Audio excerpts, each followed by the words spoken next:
Hello and welcome. स्वागत है आप लोगों का। उम्मीद है कि आप लोग बहुत अच्छे होंगे और आप लोगों की तैयारी भी बहुत अच्छी चल रही होगी। हम लोग एनसीईआरटी की सीरीज को डिस्कस कर रहे हैं और अब हम बात करेंगे एट्थ क्लास ज्योग्राफी एनसीईआरटी। देखिए, अगर आप किसी भी एग्जाम की तैयारी करते हैं, स्पेशली इन सिविल सर्विसेज, आप यूपीएससी को प्रिपेयर कर रहे हैं, एमपीपीएससी या कोई भी स्टेट पीएससी को आप अगर तैयार कर रहे हैं, तो हमें एनसीईआरटी के थ्रू जो बेसिक नॉलेज होती है, जो सामान्य जानकारी होती है, वो हासिल करनी चाहिए। ये हमें कुछ अच्छी शब्दावली देती है जिससे हम लोग सीख पाते हैं कि इनमें क्या दिया गया है। कुछ बढ़िया बढ़िया से शब्द आपको सिखाते हैं। तो चलो भाई, कहानी शुरू करते हैं 8वीं क्लास की भूगोल की कक्षा की। ये एक अमेजिंग एनसीईआरटी है।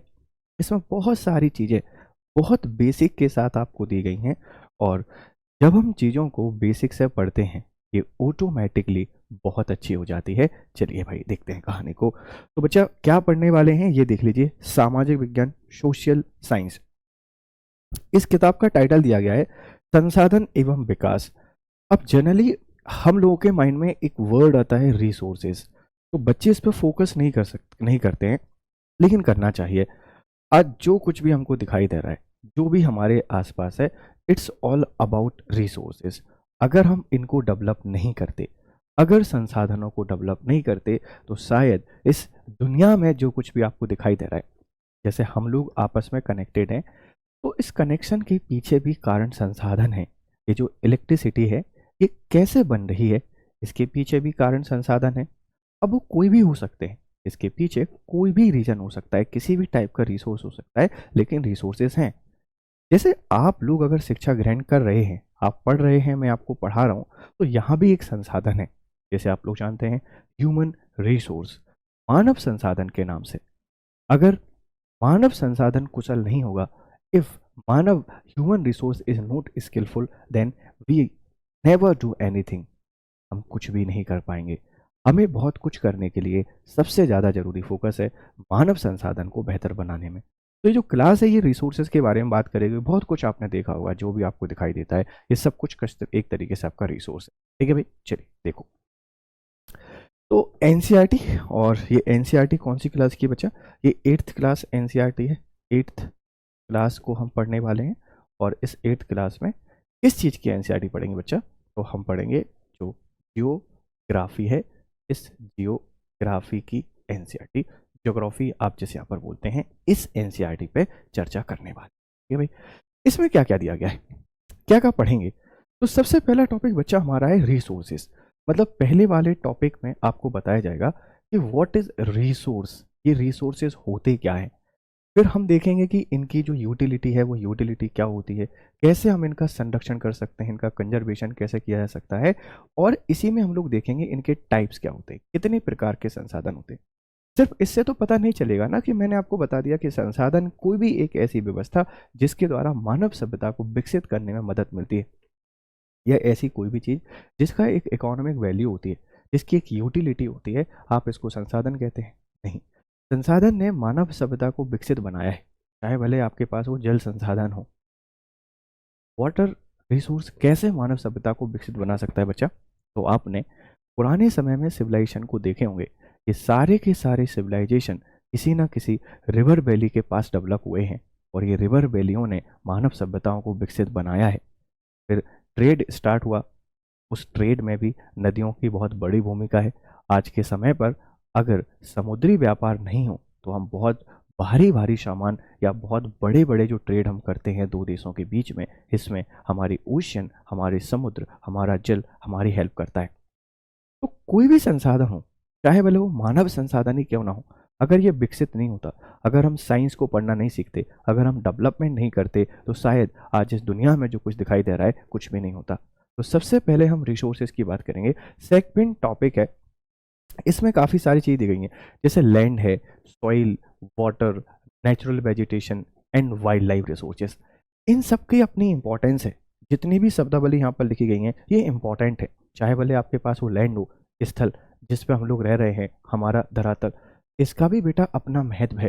लिथोस्फीयर, एस्ट्रोस्फीयर, मेसोस्फीयर, वेरियोस्फीयर, आपने बहुत कुछ पढ़ा हुआ है इंटीरियर ऑफ अर्थ में। सॉइल, मृदा, ये अगर नहीं हो तो सर क्या होगा? देखो, हमारे यहाँ पर जो वेजिटेशन है, जिसे आप वनस्पति के नाम से जानते हैं, ये वेजिटेशन ये किस में ग्रो होता है? ये सॉइल में होता है। आजकल तो सर बहुत कुछ आ गया है, हाइड्रोपोनिक्स आ चुका है, एरोपोनिक्स आ चुका है, हाँ वो आ चुके हैं, पर इतना डेवलप नहीं हुआ है कि हम वहाँ पे जाके फार्मिंग कर सकें या उनसे हम फूड ग्रेन का उतना मास प्रोडक्शन कर सकें जिससे पूरी मानव सभ्यता को हम खाना उपलब्ध करा पाएँ। तो आ तो बहुत कुछ गया है, पर हमारी जो बेसिक नीड है, उन बेसिक नीडों को आज भी हम डिपेंड करते हैं जल के ऊपर, आज भी हम डिपेंड करते हैं मिट्टी के ऊपर। मृदा क्या है? Top most layer of crust, धरातल की सबसे ऊपरी परत ही तो मृदा कहलाती है। इसमें क्या है? कंपोजिशन है किसका? रॉक पार्टिकल्स का, वाटर का, एयर का, ठीक है, जो हमारे द्वारा फॉसिल्स छोड़े जाते हैं उन फॉसिल्स का। तो वी कैन से दैट कि soil is a mixture of various component, बहुत सारे तत्व इस मिलकर मृदा का निर्माण करते हैं, जिसमें सबसे इंपॉर्टेंट होती है जिसे हम लोग कहते हैं पेरेंट रॉक। किस प्रकार की चट्टानों से बनी हुई है? अगर दक्कन टाइप की चट्टानों से बनी है तो मोस्ट ऑफ टाइम आपको ब्लैक सॉइल देखने को मिलेगी, और if made by alluvial deposition तो हमको एलुवियल सॉइल देखने को मिलेगी। तो इसी तरीके से हम लोग यहाँ देखेंगे कि हर एक संसाधन की अपनी इंपॉर्टेंस है, भले वो जल हो, नेचुरल वेजिटेशन, वनस्पति। वनों के बारे में देखेंगे, वन के जो प्रकार होते हैं, काफ़ी सारे प्रकार के वन आपको देखने को मिलेंगे, तो इन प्रकार को कवर करेंगे। वाइल्ड लाइफ रिसोर्सेस, जो वन्य जीव संसाधन है, इनको भी देखेंगे। फिर आ जाता है मिनरल एंड पावर रिसोर्सेस, जो खनिज हैं। आज हम बहुत सारा व्यापार देखते हैं दो देशों के बीच में खनिज संसाधन। जैसे कोयला क्या है? कोयला एक खनिज है, कोयला एक खनिज है। आयरन क्या है? आयरन एक मिनरल है, एक खनिज है। अगर लोहे की प्राप्ति नहीं हुई होती, अगर लोहे की प्राप्ति नहीं हुई होती लेटर वैदिक पीरियड में, उत्तर वैदिक काल में, तो शायद ये सभ्यता इतनी आगे बढ़ पाती, क्योंकि सब कुछ किसकी देन है? इस लोहे की है। जैसे ही लोहा आया, हमने उसके प्लाऊ बनाया, हमने एग्रीकल्चर करना शुरू किया, एंड सरप्लस प्रोडक्शन स्टार्ट हुआ। और जब सरप्लस प्रोडक्शन स्टार्ट हुआ एग्रीकल्चर वेजिटेबल थिंग्स का, तो फिर वहाँ से ट्रेड एंड कॉमर्स की शुरुआत होती है, और जहाँ से ट्रेड एंड कॉमर्स की शुरुआत हुई वहीं से डेवलपमेंट की शुरुआत होती है, और धीरे धीरे धीरे धीरे हम विकसित बनते चले जाते हैं। तो इसीलिए आपसे कोई भूल सकता है कि जो आयरन है, आयरन क्या है? आयरन बहुत कुछ है। वर्तमान समय में जितनी भी इंडस्ट्री चल रहे हैं, जितने भी उद्योग चल रहे हैं, उस हर एक उद्योग का जो आधार है, जो बेस है, वो लोहा है। इसीलिए बैकबोन बोला जाता है। जो मॉडर्न इंडस्ट्रियलाइजेशन है उसका बैकबोन अगर कोई है तो हमारा आयरन है। आयरन की खोज हालांकि वैदिक पीरियड में हम लोगों के द्वारा की गई, भारतीय संस्कृति के द्वारा की गई थी, पर इसका कमर्शलाइजेशन, इसका बड़े स्तर पर जो उपयोग शुरू किया गया वह किया गया यूरोपियंस के द्वारा। जहाँ हम लोग देखते हैं कि रेनेसा और रेनेसा के बाद इंडस्ट्रियल रेवोल्यूशन हमको देखने को मिलेगा, और वहाँ पे बहुत बड़े स्तर पर इसका प्रयोग होता है। तो मिनरल्स एंड पावर्स आ जाएंगे। ऊर्जा, देखो आज अगर मान लीजिए हम लोग किसकी बात करते हैं, लाइट, बेसिकली इलेक्ट्रिसिटी होती है, बिजली होती है, पर commonly known as light. Light में हम सनलाइट की भी बात कर लेते हैं। अगर सनलाइट नहीं आए तो क्या होगा? लाइफ ही नहीं चल पाएगी, कुछ हो ही नहीं पाएगा। तो लाइट की इंपॉर्टेंट है, इलेक्ट्रिसिटी की इंपॉर्टेंस है। अब इलेक्ट्रिसिटी कैसे जनरेट होती है, कैसे बनती है? जैसे हमारे पास लाइट नहीं आती है, हम लोग परेशान हो जाते हैं, इलेक्ट्रिसिटी बोर्ड को कॉल करते हैं, पर उस इलेक्ट्रिसिटी को प्रोड्यूस करना, उसको बनाना, उसको सप्लाई करना बहुत टफ है, बहुत कठिन चीज़ है। तो ये कैसे होता है, इस चीज़ को भी देखेंगे। आज के समय पर हम जब इलेक्ट्रिसिटी की बात करते हैं तो एक रिन्यूएबल सोर्सेज पे हम डिपेंड करते थे, आजकल नॉन रिन्यूएबल आ गया है, जैसे सोलार सिस्टम आपने पढ़ा होगा। तो ये चीज़ें क्या होती हैं, कैसे काम करती हैं, इनका फ्यूचर क्या है, हर एक चीज़ को समझने का प्रयास करेंगे। अगला बच्चा हमारा टॉपिक यहाँ पर है एग्रीकल्चर, जो कि बैकबोन है, बैकबोन है हर एक सिविलाइजेशन का। जितने भी सिविलाइजेशन यहाँ पर हुए, इन सब का बेटा क्या है? ये बैकबोन है। हर एक चीज़ का बैकबोन बेटा क्या है? कृषि है, इस बात को ध्यान रखिएगा। फिर आ जाती हैं इंडस्ट्री और ह्यूमन रिसोर्सेज, सबसे लास्ट में मानव संसाधन, जो इन सब को चला रहा है या इन सब को बना रहा है या इनकी यूटिलिटी आपको बता रहा है। तो हिंदी में सारे टॉपिक इस तरीके से लिखे हुए हैं। इस सबसे पहले हम लोग संसाधन की बात करेंगे, फिर आपको भूमि, मृदा, जल, प्राकृतिक वनस्पति और वन्य जीव संसाधन देखने को मिलेंगे। चैप्टर 3 होगा खनिज और शक्ति संसाधन को लेकर। फिर हम कृषि की बात करेंगे, उद्योग और मानव संसाधन, ह्यूमन रिसोर्सेज। ठीक है भाई, ये सब कुछ पढ़ने वाले हैं। तो सबसे पहला टॉपिक है संसाधन, रिसोर्सेज क्या है। हम इस टॉपिक में क्या क्या देखने वाले हैं, रिसोर्सेज में क्या क्या देखने वाले हैं, हम जानेंगे कि भाई संसाधन क्या होते हैं, इनकी एक बेसिक सी परिभाषा। मान लीजिए कि अगर आप 3 मार्कर देने जा रहे हैं, तो ये परिभाषा आपको पता होनी चाहिए कि भाई संसाधन क्या होते हैं। हम परिभाषा देखेंगे, फिर संसाधनों के प्रकार पर चर्चा करेंगे, टाइप ऑफ रिसोर्सेज को देखेंगे, ये कितने प्रकार के होते हैं। जैसे आप सारे बच्चों ने 2 शब्द तो सुने होंगे, एक होता है रिन्यूएबल रिन्यूएबल, एक होता है नॉन रिन्यूएबल। ठीक है, रिन्यूएबल और नॉन रिन्यूएबल रिसोर्सेज चर्चा में है, क्योंकि जब से भारत में गवर्नमेंट बदली है, सरकार बदली है, ये एक ही चीज़ पर फोकस करती है कि ऊर्जा के जो स्रोत हैं ये नॉन रिन्यूएबल ज़्यादा हों, ये गैर परंपरागत ज़्यादा हों। ये 2 शब्दावली आपने सुनी हुई है। ठीक है, तो हम रिन्यूएबल रिन्यूएबल की बात करेंगे, नॉन रिन्यूएबल की बात करेंगे, ह्यूमन रिसोर्सेज की बात करेंगे, हर एक प्रकार को यहाँ पे बताने वाले हैं। फिर है प्राकृतिक संसाधन, नेचुरल रिसोर्सेज, मानव निर्मित संसाधन, ह्यूमन मेड रिसोर्सेज।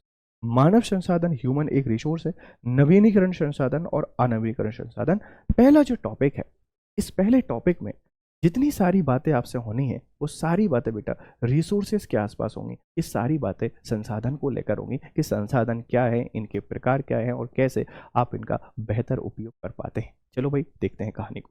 सबसे पहले परिभाषा दी गई है, एक वस्तु जिसका उपयोग आवश्यकता को पूरा करने के लिए किया जाता है, and thing that can be use to fulfil a requirement. एक वस्तु, समझिए, एक वस्तु की उपयोगिता उसे संसाधन बनाती है। The usefulness of an object make it a resource. तो संसाधन क्या होते हैं, आप बहुत बेहतर तरीके से लिख सकते हैं। देखो, संसाधन में 2 चीजें होती हैं कि कोई भी रिसोर्सेज होगा ना बच्चा, उस रिसोर्सेज की एक इकोनॉमिक वैल्यू होगी। समझना, कोई भी रिसोर्सेज की एक इकोनॉमिक वैल्यू होगी, इसका एक आर्थिक मूल्य होगा, और इस आर्थिक मूल्य के साथ में इसकी एक यूटिलिटी होगी, इसकी एक उपयोगिता होगी। उस चीज को हम लोग यहाँ पर क्या कह सकते हैं, रिसोर्स कह सकते हैं, रिसोर्स। तो एक वस्तु जिसका उपयोग आवश्यकता को पूरा करता है क्या कहलाता है बेटा, रिसोर्स कहलाता है, संसाधन कहलाता है। साधन क्या है, फिर होता है सर व्हाट इज साधन। साधन उस संसाधन को उपयोगी बनाने में हमारी हेल्प करते हैं। जैसे मशीन एक साधन है, समझ रहा, एंड जो हम उससे माइनिंग करते हैं वह एक रिसोर्स है, एक संसाधन है। तो बेसिकली सारे के सारे संसाधन प्रकृति ने आपको दिए हुए हैं, कुछ मानव निर्मित जो होते हैं, कुछ इंसान ने भी बना लिए हैं, उनके लिए टर्म होती है साधन, बट फिर भी हम उनको कह सकते हैं संसाधन, मानव निर्मित संसाधन कहलाते हैं। तो कोई भी चीज संसाधन कब कहलाएगी, जो उपयोग करती हो, जिसके पीछे कारण हो, आप उसको संसाधन कह सकते हैं। कोई भी चीज, जैसे कोयला है, कोयला की इंपॉर्टेंस क्या है कि वो जलता है, वो हीट जनरेट करता है। जैसे वाटर है, वाटर की इंपॉर्टेंस क्या है कि वो जब गिरता है तो उससे वेग उत्पन्न होता है, उससे गति उत्पन्न होती है, और उससे हम लोग इलेक्ट्रिसिटी को प्रोड्यूस कर लेते हैं। फ्यूल है, फ्यूल जलता है तो हमको हीट जनरेट करता है, और उस हीट से हम अपने व्हीकल को चलाते हैं। तो क्या बोलेंगे भाई कि it things that can be use to fulfil our requirement. अब 2 चीजें हैं, वस्तु है और हमारी आवश्यकता की पूर्ति भी करती है, हम उसको क्या कह सकते हैं, रिसोर्स कह सकते हैं। और सरल भाषा में लिखना चाहें तो आप लिख सकते हैं कि एक वस्तु की उपयोगिता उसे संसाधन बताती है, बनाती है कि ये क्या है। ठीक है भाई, चलिए कारक, किसी भी चीज को संसाधन बनाने में कौन कौन से फैक्टर इंपॉर्टेंट होते हैं। सबसे पहले है टाइम। टाइम हम इसको कहते थे पेटेंट, और दूसरा है प्रौद्योगिकी, तकनीक। देखो, किसी विचार या आविष्कार पर एकमात्र अधिकार, sole right over in idea और इन्वेंशन, इट्स कॉल्ड पेटेंट। आप एक शब्द सुनेंगे, पेटेंट, इसमें मेरा पेटेंट है। जैसे नमस्कार बच्चों, आपका स्वागत है, ये एक ऐसा वर्ड आप कह सकते हैं सर इस पे आपका पेटेंट है, क्योंकि मैं ही इसको बोलता हूँ। जैसे जीआई टैग आपने सुना, कि एक ही जगह उसका उत्पादन हो सकता है। जैसे कॉपीराइट आप सुनते हैं, जीआई टैग, कॉपीराइट, ये सब किस में आते हैं, ये आते हैं पेटेंट में। ये आता है इंटेलेक्चुअल प्रॉपर्टी राइट, जब आप आईपीआर पढ़ेंगे पेपर 3 में। तो पेटेंट क्या होता है, पेटेंट को बहुत सरल भाषा में कह सकते हैं कि किसी विचार या आविष्कार पर एकमात्र अधिकार। जैसे कोई ह्यूमन रिसोर्सेस मानव ने बनाया, तो मानव उसका क्या करा लेगा, पेटेंट करा लेगा। प्रौद्योगिकी क्या होती है, टेक्नोलॉजी, किसी कौशल करने अथवा वस्तु बनाने में नवीनतम ज्ञान का अनुप्रयोग, application of latest knowledge in doing any skill और मेकिंग एन ऑब्जेक्ट। जैसे मानव है, मानव ह्यूमन, ठीक है, याद रखना सबसे महत्वपूर्ण संसाधन कौन है बेटा, आपके पास मानव है, इस बात को ध्यान रखिएगा। अब संसाधनों का महत्व कोई पूछ सकता है कि इंपॉर्टेंस ऑफ रिसोर्सेज क्या है। तो इनका एक आर्थिक महत्व होता है, इनका सामाजिक होता है, और इनका ऐतिहासिक है ना। इसका हम लोग कह सकते हैं कि टूरिज्म भी हमको देखने को मिलेगा। कोई भी संसाधन हो, इसके आर्थिक महत्व होंगे और सामाजिक महत्व होंगे, और इसी के साथ में हम लोग कह सकते हैं कि टूरिज्म हमको देखने को मिलेगा, पर्यटन भी हमें इससे मिल जाता है। कोई भी संसाधन, जैसे कोल फील्ड है, अब उस कोल फील्ड को देखने के लिए लोग जा रहे हैं, तो उससे क्या हो रहा है सर, उसका आर्थिक है, हम उससे पैसा बना रहे हैं, सामाजिक है क्योंकि हम उसे इलेक्ट्रिसिटी प्रोवाइड करा रहे हैं, और वहाँ पे जो लोग विजिट करने आ रहे हैं, उस व्यवस्था को देखने आ रहे हैं, वो टूरिज्म को बढ़ाते हैं और उससे भी हमें रेवेन्यू जनरेट होता है। तो कोई भी संसाधन के हमको फायदे देखने को मिलते हैं, इसके महत्व हमको देखने को मिलेगा एक इकोनॉमिक, सोशल एंड टूरिज्म में। ठीक है भाई, चलिए अब हम संसाधनों के प्रकार की बात करते हैं कि भाई संसाधन के प्रकार क्या है, समझो। सबसे पहले है प्राकृतिक संसाधन, first one natural, second one है मानव निर्मित, man made, and third one है ह्यूमन। मानव खुद संसाधन है और मानव ने जो संसाधन बनाए गए हैं वो भी आपको देखने को मिल सकते हैं।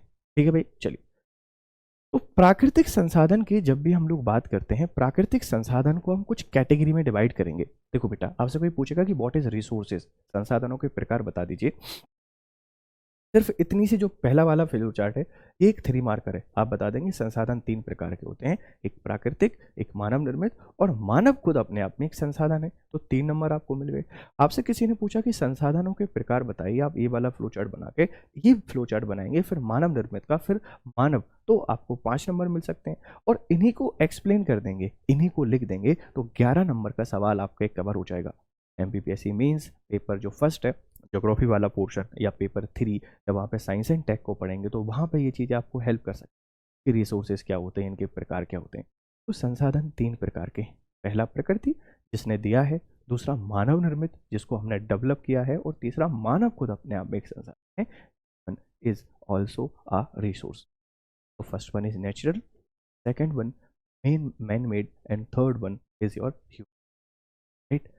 अगर हम प्राकृतिक की बात करते हैं, जो नेचुरल हैं, ये कितने प्रकार के होते हैं, तो नेचुरल की कैटेगरी है, एक है विकास व उपयोग के आधार पर, एक होता है डेवलपमेंट एंड यूज के आधार पर, सेकंड होता है इनकी उत्पत्ति के आधार पर, इनका ओरिजिन कैसे हुआ है, तीसरा होता है समय के आधार पर, इनका किस टाइम पे हमको बने हुए हैं, और चौथा आपके पास होता है डिस्ट्रीब्यूशन, कि इनका वितरण कहाँ पर किया गया है। बच्चा समझो, सबसे पहले हमने प्रकारों पे बात की कि 3 प्रकार के होते हैं, तो इसका पहला प्रकार है जिसे आप लोग मानव नेचुरल बोल रहे हैं, तो इसकी भी सब टाइप है। सब टाइप क्या है, सबसे पहले विकास व उपयोग, कि इनका डेवलपमेंट कैसे हुआ और हम इनका उपयोग कैसे करते हैं। तो एक आता है वास्तविक, एक्चुअल, और दूसरा है संभाव्य, जिनमें पोटेंशियल होती है, मतलब एक हमारे पास जो है, जैसे मान लीजिए कि मैं आपको पढ़ा रहा हूँ, तो ये मुझे पता है कि एक्चुअल, मैं बोल दूं कि मेरे पास और टीम बनाने वाला हूं, तो वो और कर सकती है।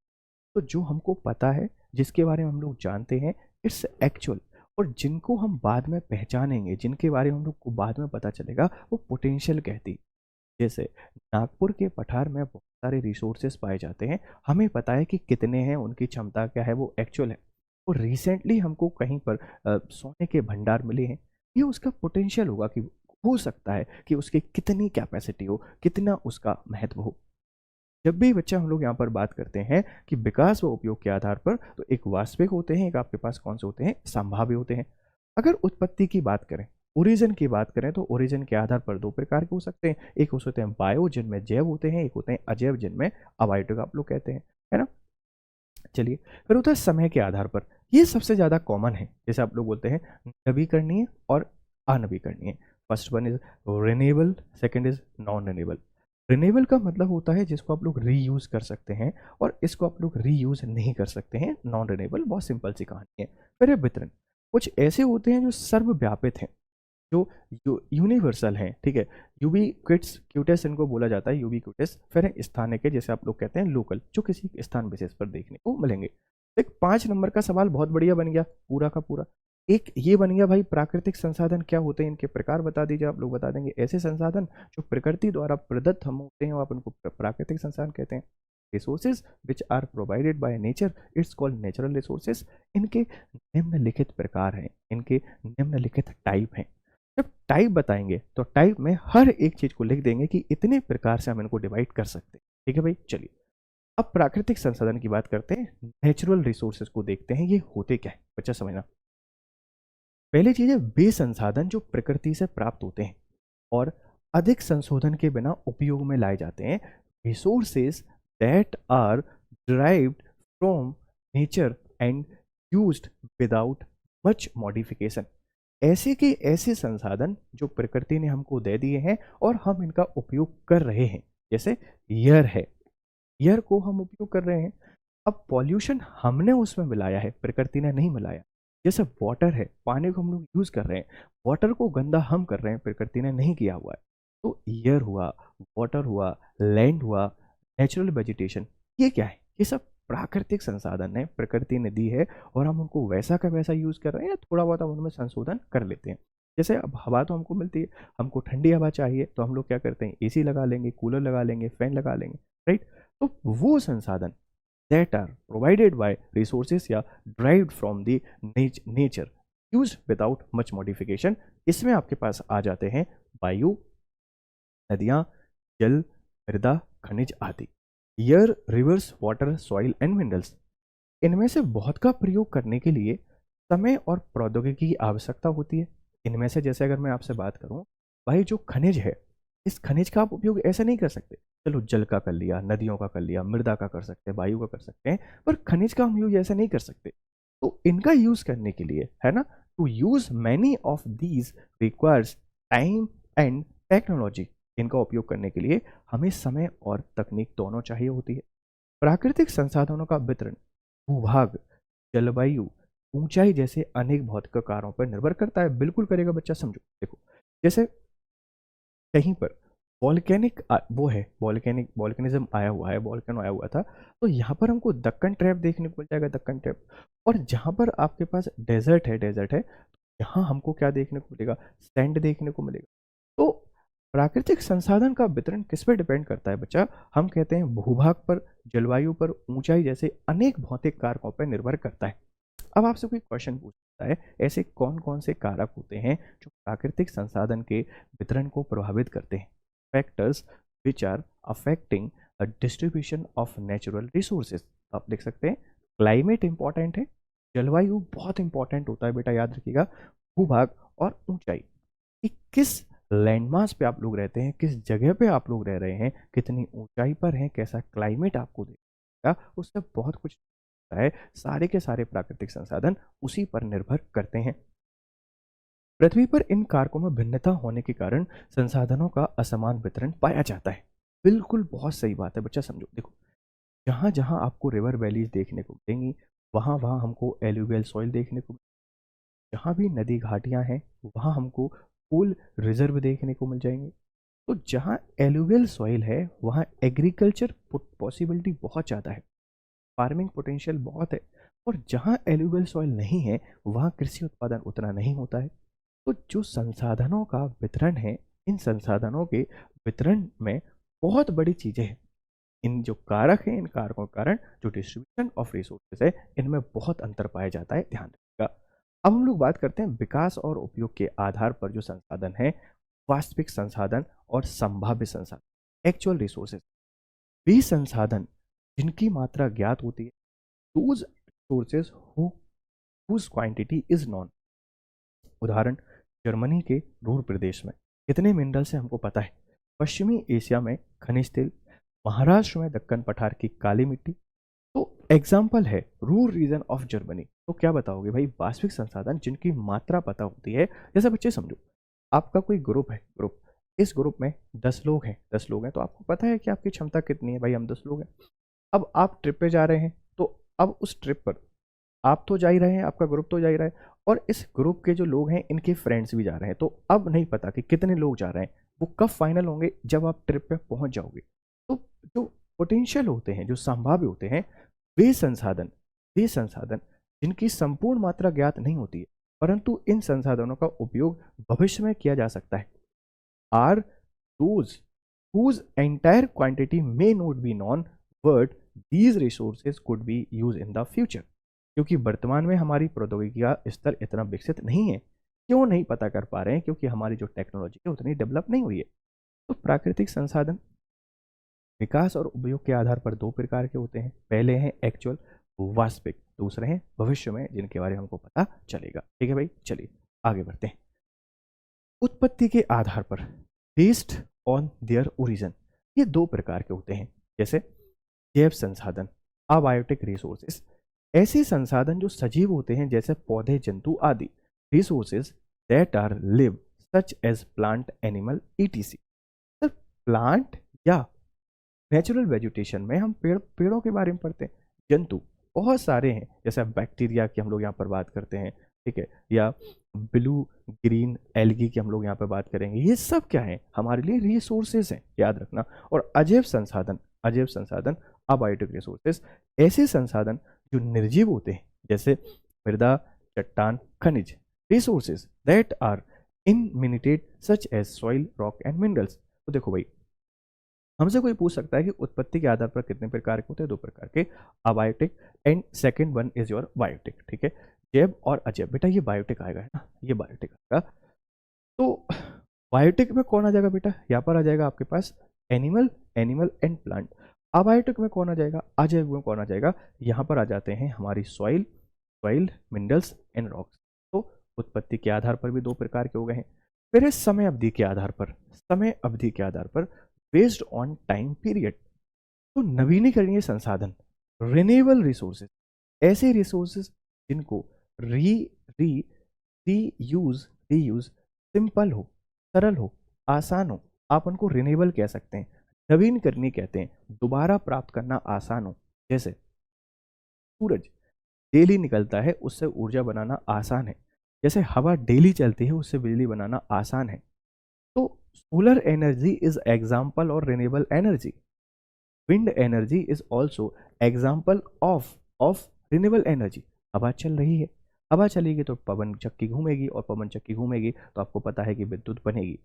तो नवीकरणीय जो ऊर्जा के सोर्स हैं, रिन्यूएबल एनर्जी के सोर्स हैं, ये वो संसाधन होते हैं जिनको दोबारा प्राप्त करना बहुत आसान होता है, बहुत आसानी से मिल जाते हैं। आपके रिन्यूएबल सोर्सेज होते हैं रिन्यूएबल, जिसको रिन्यू किया जा सके, इसको आसानी से रिन्यू किया जा सके, इट्स रिन्यूएबल, इट्स आपके गैर नवीकरणीय, ठीक है। फिर आते हैं अनवीकरणीय नॉन रिन्यूएबल, वे संसाधन जिनका भंडार सीमित है, इनके जो रिसोर्स रिजर्व हैं ये बहुत लिमिटेड हैं, और उन्हें पुनः नवीकृत होने में हजारों वर्षों का समय लग जाता है।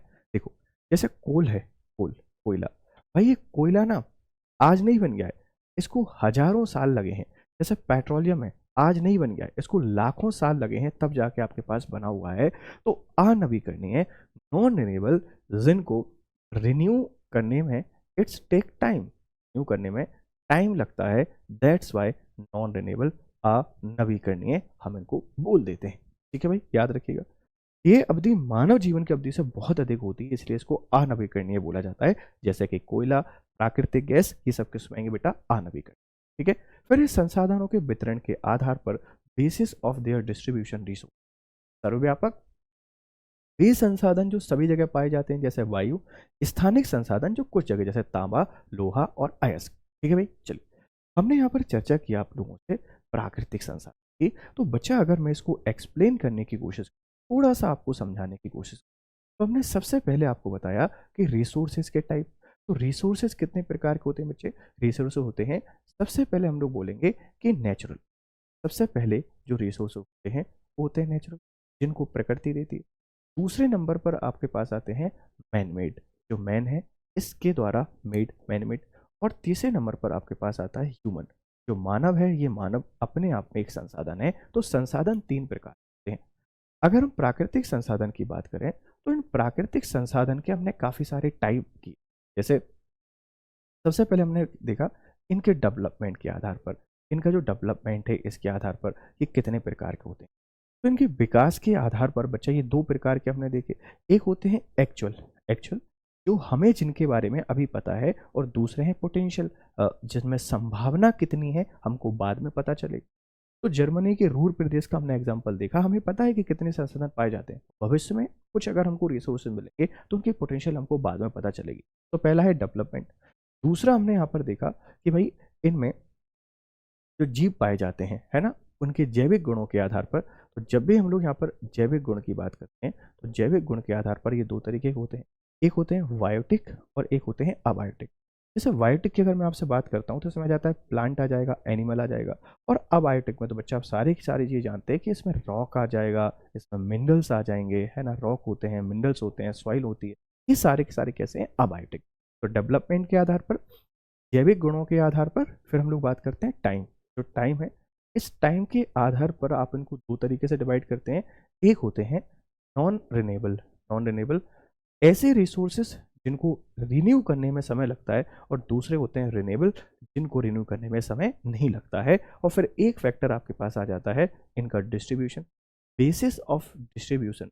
रिसोर्सेज को दो टाइप में डिवाइड करते हैं, एक होते हैं यूनिवर्सल और एक होते हैं लोकल, जो सब में जगह उपलब्ध होते हैं, जैसे हवा है, जैसे मिट्टी है, ठीक है। फिर है लोकल, जैसे आयरन, आयरन कॉपर, ये कैसे हैं सर, ये लोकल हैं, ये स्थानिक हैं। तो पहला प्रकार हमने पढ़ा है, आई होप आपको क्लियर हो गया होगा। देखो, रिन्यूएबल एंड नॉन रिन्यूएबल हमको बहुत परेशान करते हैं। ये एक टॉपिक दिया गया है आपके पेपर 3 में, नवीकरणीय और गैर नवीकरणीय स्रोत क्या होते हैं, इनके उदाहरण दीजिए, इनके प्रकार बताइए। तो बच्चा इस पे आप फोकस कर लीजिएगा, ये सारे नहीं भी पूछेंगे तो ये पूछा जा सकता है। जैसे रिन्यूएबल एंड रिन्यूएबल्स, हम अगर टाइम के आधार पर रिसोर्सेज की बात करते हैं, द बेसिस ऑफ टाइम हमें दो प्रकार के देखते हैं। पहला बच्चा आपको देखने को मिलेगा रिन्यूएबल, रिन्यूएबल, और दूसरा आपको देखने को मिलेगा नॉन नॉन रिन्यूएबल, नवीकरणीय। नवीकरणीय, नवीकरणीय का बहुत सीधा सा मतलब बेटा यही होता है कि जिनको पुनः प्राप्त करना आसान हो, पुनः प्राप्त करना आसान हो, भी ईजिली हम इनको फिर से प्राप्त कर सकते हैं। और नॉन रिन्यूएबल, इनको पुनः प्राप्त करने में, पुनः प्राप्त करने में, प्राप्त करना, पुनः प्राप्त करना कठिन है, क्योंकि इसमें समय लगता है। आप इसके एग्जाम्पल दे सकते हैं, आप इसके एग्जाम्पल दे दीजिए, ठीक है। एग्जाम्पल आप बता सकते हैं कि भाई हमारी सोलर एनर्जी, सोलर एनर्जी, हमारा wind energy, hydro electricity energy, ये सब कुछ है, ठीक है।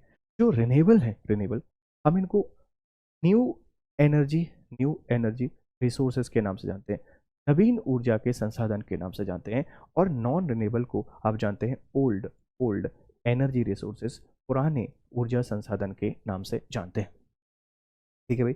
एक शब्द और यूज किया जाता है, एक शब्द और किया जाता है, जैसे आपने हिंदी में पढ़ा होगा कि ये, खैर ये दो ही शब्द याद रख लीजिए, बहुत सारे शब्द हमको परेशान भी करते हैं। तो हमने संसाधन की बात की, अब है मानव निर्मित। तो देखो, मानव ना कुछ संसाधनों का निर्माण कर लेता है, कुछ संसाधनों का, जैसे आप बता सकते हैं कि पुल, सड़क, ठीक है, वाहन इत्यादि। और जो टेक्नोलॉजी है एक इम्पॉर्टेंट कारक है, इनसे सब कुछ हम लोग यहाँ पर बना रहे होते हैं। मानव संसाधन से तात्पर्य लोगों की संख्या और उनकी मानसिक और शारीरिक योग्यता से है। The number of people and their mental and physical abilities is called human resources. मानव सबसे महत्वपूर्ण संसाधन है। आपसे कोई पूछेगा कि विच इज इंपॉर्टेंट रिसोर्सेज, तो बेटा एक ही है, वो है ह्यूमन रिसोर्सेज, क्योंकि वही दूसरे पदार्थों को संसाधन में परिवर्तित करता है। अगर हमने माइनिंग करना शुरू नहीं किया होता तो हमें कैसे पता चलता कि धरती के नीचे कोयला मिलेगा, पेट्रोलियम मिलेगा। अगर मानव आविष्कार नहीं करता, मानव नई नई चीज़ें नहीं बनाता, तो हमको कैसे पता चलता कि लाइफ को इतना आसान भी बनाया जा सकता है। तो विच रिसोर्सेज इज इम्पॉर्टेंट, तो most important is human resource. अब आपसे कोई पूछ सकता है कि मानव रिसोर्सेज को कौन प्रभावित करता है, जो ह्यूमन रिसोर्सेज है ये किससे अफेक्ट होता है। तो बच्चा याद रखिएगा, कारक। शिक्षा बहुत बड़ा रोल प्ले करती है। अगर हम एजुकेटेड हैं, अगर हम शिक्षित हैं, तो हम बहुत नई नई चीज़ों का निर्माण कर सकते हैं, इन्वेंशन कर सकते हैं, रिसर्च कर सकते हैं, डेवलपमेंट कर सकते हैं, और यूटिलिटी ऑफ अदर रिसोर्सेज को सीखते हैं। एजुकेटेड होना बहुत ज़रूरी है, उससे ह्यूमन बिहेवियर डेवलप होता है, हमारे अंदर मानवता का विकास होता है। तो हम संसाधनों को जानते हैं, उनका संरक्षण, उनका कंजर्वेशन पे काम करना। तो first one is education, second one is health, स्वास्थ्य। अगर लोग स्वस्थ नहीं रहेंगे तो हम ह्यूमन रिसोर्सेज को बर्बाद कर देंगे, और उनको स्वस्थ बनाने में दूसरे रिसोर्सेज और खराब होते हैं। तो हमें एक हेल्थ भी एक इम्पॉर्टेंट फैक्टर है, सबको स्वस्थ होना चाहिए, है ना। बोलते हैं ना कि निरोगी काया सबसे बड़ा स्वास्थ्य है। अगर किसी बॉडी में कोई डिजीज नहीं है तो वो आपका सबसे बड़ा धन है, इस बात को ध्यान रखिएगा। फिर है कौशल, स्किल। स्किल होना जरूरी है, जैसे मुझे कोई मशीन बनाना है तो स्किल होना चाहिए, मुझे टीचर बनना था तो मेरे अंदर स्किल होना चाहिए कि मैं आपको पढ़ा सकूं। तो क्या इफेक्ट करता है ह्यूमन रिसोर्सेज को, जैसे नेचुरल रिसोर्सेज को, एक तो लैंड उसको इफेक्ट करता है, क्लाइमेट करता है, और हाइट करती है। वैसे ही मानव संसाधन को शिक्षा, आप अगर शिक्षित नहीं है तो कुछ नहीं कर पाएंगे। फिर हेल्थ, अगर स्वस्थ नहीं है, कितने भी पढ़े लिखे हो तो दिक्कत हो जाएगी। और हम बात करते हैं किसके बारे में, जो स्किल है, कौशल, कौशल भी आना चाहिए, अदरवाइज आप कुछ भी नहीं कर पाएंगे। ठीक है भाई, चलिए अब देखो, मानव संसाधन संरक्षण, रिसोर्सेज कंजर्वेशन, संसाधनों का सतर्क सतर्कता पूर्वक उपयोग करना और उन्हें नवीनीकरण के लिए समय देना संसाधन संरक्षण है। Concise use of resources and giving them time for renewable is called resources conservation. संसाधन संरक्षण के तरीके हैं: उपभोग कम करना, रिड्यूस कंजप्शन, वस्तुओं का पुनर्चक्रण, रिसाइकलिंग ऑफ गुड्स एंड वस्तुओं का पुनः उपयोग, रीयूज ऑफ गुड्स। ये बहुत इंपॉर्टेंट है। अगर आप किसी भी रिसोर्सेज को कंजर्व करना चाहते हैं, आप उनका कंजप्शन कम कर दीजिए। अगर हम उपयोग कम कर देंगे बच्चा, अगर इस उपयोग को हमने कम कर दिया तो बहुत ज़्यादा आपके पास क्या हो जाएगा, उसका जो प्रोडक्शन है वो सेव रहेगा। जैसे आज के समय पर हमने प्राचीन काल की बात करते हैं, आपके दादाजी लोगों की बात करते हैं, उनके जीवन में उतनी ही चीज़ें हुआ करती थी जितना उन्हें आवश्यक होता है। इवन कपड़े भी उनके पास 2 या 4 जोड़ी हुआ करती थी। आज हमारे वार्डरोब भरे रहते हैं, हमारे कवर्ड्स भरे रहते हैं, हमारे पास कुछ पैकेज पड़े रहते हैं कपड़ों के, और एक कपड़े को एक बार पहनने के बाद दोबारा कब पहना जाता है हमें भी नहीं पता। ये क्या है? ये हम ये हम बहुत एक वेस्टेज ऑफ रिसोर्सेज कर रहे हैं, क्योंकि कपड़ा भी ऐसे ही नहीं बन जाता। उसमें भी कॉटन लगता है, उसमें भी बहुत सारी मशीनरी लगती है, उसमें ह्यूमन रिसोर्स लगता है। तो हम जब उपयोग को कम करना शुरू करेंगे तो ऑटोमेटिकली कंजर्वेशन हो जाएगा, ऑटोमेटिकली संरक्षण हो जाएगा रिसोर्सेज। इसी तरीके से पुनर्चक्रण, रिसाइकलिंग ऑफ गुड्स। देखो जैसे प्लास्टिक है, आप इस प्लास्टिक को रिसाइकिल करिए, जितना चीज़ों का रिसाइकिल हो सकता है आप उनको रिसाइकिल कीजिए तो संसाधन बचेंगे। और वस्तुओं का पुनः उपयोग करके, री यूज ऑफ गुड्स, ये मेथड ऑफ रिसोर्स कंजर्वेशन है, संसाधन संरक्षण के तरीके हैं, याद रखिए। सतत पोषणीय विकास, सस्टेनेबल डेवलपमेंट, ये बहुत इंपॉर्टेंट है, ये बार बार आपके पास आएगा, क्योंकि एसडीजी के गोल पे हमने चर्चा की थी लास्ट लेक्चर में। अगर आपको याद हो तो हमने कुछ गोल आपको पढ़ाए थे, जैसे 2.0 हमने पढ़ा था, 2.0 जिसमें हम लोग बात कर रहे थे हंगर के बारे में, राइट। अगर आपको याद हो तो हम लोग हंगर की बात कर रहे थे, हम वाटर की बात कर रहे थे, हम कंजप्शन को कम करने की बात कर रहे थे। तो संसाधनों का सावधानी पूर्वक उपयोग, ताकि न केवल वर्तमान पीढ़ी की अपितु भावी पीढ़ियों की आवश्यकताएं भी पूरी होती रहें, it's sustainable development. Sustainable development का बहुत सीधा फंडा है बच्चा, किसी भी चीज़ का ऐसा उपयोग जिसको आज आप भी कर लो और भविष्य में पीढ़ियां भी कर लें। अगर मान लो हम कोयला पूरी तरीके से समाप्त कर देंगे तो फिर भविष्य में लोग क्या करेंगे? वो तो सिर्फ रिन्यूएबल सोर्सेज को ही जानेंगे, उनको पता ही नहीं होगा कोयला क्या होता है। तो किसी भी चीज़ का इतना बेहतर उपयोग कि आज तो हम उसका उपयोग कर ही लेते हैं, लेकिन आगे आने वाली पीढ़ियों को भी वह मिल जाए, आप उसको सस्टेनेबल डेवलपमेंट कहते हैं, आप उसको सतत विकास के नाम से जानते हैं। ठीक है, कुछ सिद्धांत हैं। स- सतत पोषणीय विकास के प्रमुख कुछ सिद्धांत हैं। जीवन के सभी रूपों का आदर और देखभाल, कोई भी हो, चाहे भले वो एनिमल हो, वेजिटेशन हो, ह्यूमन हो, कुछ भी हो, हम सबकी रिस्पेक्ट करना चाहिए और उनको हमको मेंटेन करना चाहिए, टेक केयर करना चाहिए। मानव जीवन की गुणवत्ता को बढ़ाना, हम अपनी यूटिलिटी को बढ़ाएं तो ज़्यादा बेहतर है। पृथ्वी की जीवन शक्ति और विविधता का संरक्षण करना, देखो पृथ्वी ने बहुत कुछ दिया है, हम अगर इसको प्रोटेक्ट नहीं करेंगे तो ये तबाह हो जाएगा, ये खत्म हो जाएगा। प्राकृतिक संसाधन के ह्रास को कम से कम करना, पर्यावरण के प्रति व्यक्तिगत व्यवहार और अभ्यास में परिवर्तन। अब देखो, आपसे कोई पूछ सकता है कि जो सस्टेनेबल डेवलपमेंट है, सस्टेनेबल डेवलपमेंट को कैसे बढ़ाया जा सकता है, कैसे इंक्रीज कर सकते हैं? कितनी बढ़िया चीज़ एनसीईआरटी ने आपको सिर्फ 8वीं क्लास में देती है, जो बड़ी बड़ी किताबें बहुत क्लिष्ट भाषा में लिखती हैं। if you want to increase sustainable development, if you want to achieve sustainable development goals, then you have to follow these are basic principle of sustainable development। आप इन पे काम कीजिए, आसानी से एसडीजी गोल आपको मिल जाएंगे। जब सबकी रिस्पेक्ट करेंगे तो कोई भूखा होगा उसको खाना भी खिलाएंगे। हम पर्यावरण संरक्षण को बढ़ावा देंगे तो ऑटोमेटिकली कम हो जाएगा, जीएचजी गैसों का इमिशन कम हो जाएगा, तो क्लाइमेट चेंज से हम लोग बच जाएंगे। बहुत सारी चीज़ें हैं जो एनसीईआरटी हमको बहुत आसानी से सिखा देती है बच्चा, इस बात पे ध्यान दीजिएगा। ठीक है, चलिए, ये कुछ सस्टेनेबल डेवलपमेंट गोल है, यूनाइटेड नेशन के द्वारा रिलीज किए गए हैं और आज आप इनको सीख रहे हैं बहुत बहुत सरल तरीके से। देखो, सबसे पहले है नो पॉवर्टी, कोई भी बेटा आपके पास यहाँ पर गरीब नहीं होना चाहिए। जीरो हंगर, कोई आपके पास भूखा नहीं होना चाहिए, क्योंकि बहुत बड़ी चीज़ होती है। देखो, पॉवर्टी मतलब गरीबी, सब लोगों के पास समान अवसर, कोई भी गरीब नहीं होना चाहिए, क्योंकि गरीबी भूखमरी लेके आती है, गरीबी खराब स्वास्थ्य लेके आती है, बहुत कुछ लेके आता है। जब हमारे पास हम गरीब नहीं होंगे बच्चा तो खाना मिल जाएगा। फिर अगला है जीरो हंगर, अगर पैसा है, खाना खा रहे हैं, तो good health and well being हम लोग रहेंगे, हम अपने स्वास्थ्य का ख्याल भी यहाँ पर रख पाएंगे। और अगर हम स्वस्थ हैं तो एजुकेशन हमको मिल जाएगी, एजुकेशन मिल जाएगी। और अगर हमको एजुकेशन चाहिए बच्चा, तो हम लोग जेंडर इक्वलिटी पे फोकस करेंगे, जेंडर इक्वलिटी। तो 5 कैसे याद रख सकते हैं? देखो, सबसे पहले कोई भी गरीब नहीं होना चाहिए। अगर गरीब नहीं होगा तो वह भूखा नहीं होगा, उसको खाना मिल जाएगा, सबके पास खाना हमको पहुंचाना है। तो पहले क्या है, गरीबी खत्म करना है, दूसरा खाना है। अगर खाना और गरीबी नहीं है, भूखमरी नहीं है, तो बच्चा क्या है, गुड हेल्थ है, और गुड हेल्थ है तो हमको एजुकेशन मिल जाएगी। और एजुकेशन अगर आ गई है तो जेंडर इक्वलिटी पे काम करेंगे, लिंग समानता पे काम करेंगे। पहला, दूसरा, तीसरा, चौथा बेटा कभी नहीं भूखोगे। पहले गरीबी को मिटाना है, फिर भूखमरी को मिटाना है, फिर अच्छा स्वास्थ्य देना है सबको, ठीक है।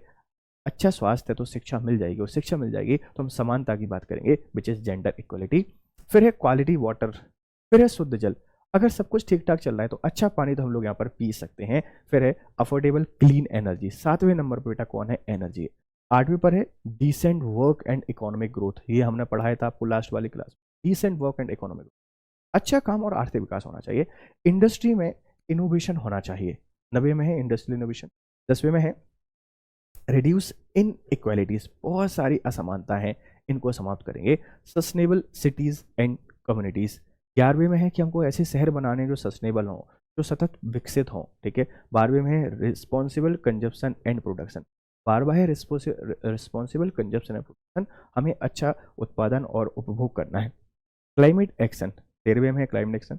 14 है लाइफ बिलो वाटर, पानी के नीचे जीवन की रक्षा करना है। 15वां है लाइफ ऑन लैंड, जीवन धरातल पर कैसा है। Peace, justice and strong institution 16वां। और 17 है पार्टनरशिप फ्रॉम दी गोल्स। सबके साथ आप क्या कर लीजिए, मित्रता कर लीजिए। हमारा कर्तव्य क्या है, हमारा कर्तव्य है नवीनीकरणीय संसाधनों का सतत पोषणीय उपयोग। देखो, रिन्यूएबल एनर्जी को भी ऐसा नहीं है कि हम मिसयूज कर रहे हैं, इसका भी अच्छा उपयोग, विविधता का संरक्षण करना चाहिए, कंजर्वेशन ऑफ डाइवर्सिटी करना चाहिए, प्राकृतिक पर्यावरण को की हानि को करना, think the damage to natural environment system in mindset. ये हमारे कर्तव्य हैं। तो आई होप कि बच्चा हम इस पहले चैप्टर के माध्यम से रिसोर्सेज को समझ पा रहे होंगे कि रिसोर्सेज क्या होते हैं, इनके प्रकार को समझ पा रहे हैं, इनका संरक्षण कैसे कर सकते हैं, और इसमें हमने जो सस्टेनेबल डेवलपमेंट गोल है, एसडीजी गोल को भी बेहतर तरीके से सीखा। ठीक है भाई, चलिए तो हम लोग बात करते हैं चैप्टर नंबर 2, एनसीईआरटी के जो 8th क्लास ज्योग्राफी है, इसका अध्याय नंबर 2, इसको देखते हैं। काफ़ी सारी चीज़ें बच्चा हमको यहाँ पर दी गई हैं, जैसे भूमि, लैंड, मृदा, जल, प्राकृतिक वनस्पति और वन्य जीव संसाधन। ये हर एक चीज़ इंपॉर्टेंट है। इस टॉपिक में जो भी आपको दिया गया है वो सब कुछ बहुत महत्वपूर्ण है।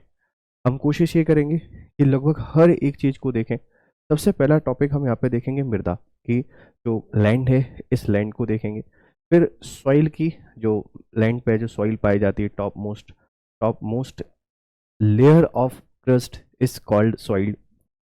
मृदा, मृदा निर्माण के कारक, soil, factors of soil formation, मृदा का निम्नीकरण और संरक्षण के उपाय, जल, जल उपलब्धता की समस्याएं, प्राकृतिक वनस्पति और वन्य जीव।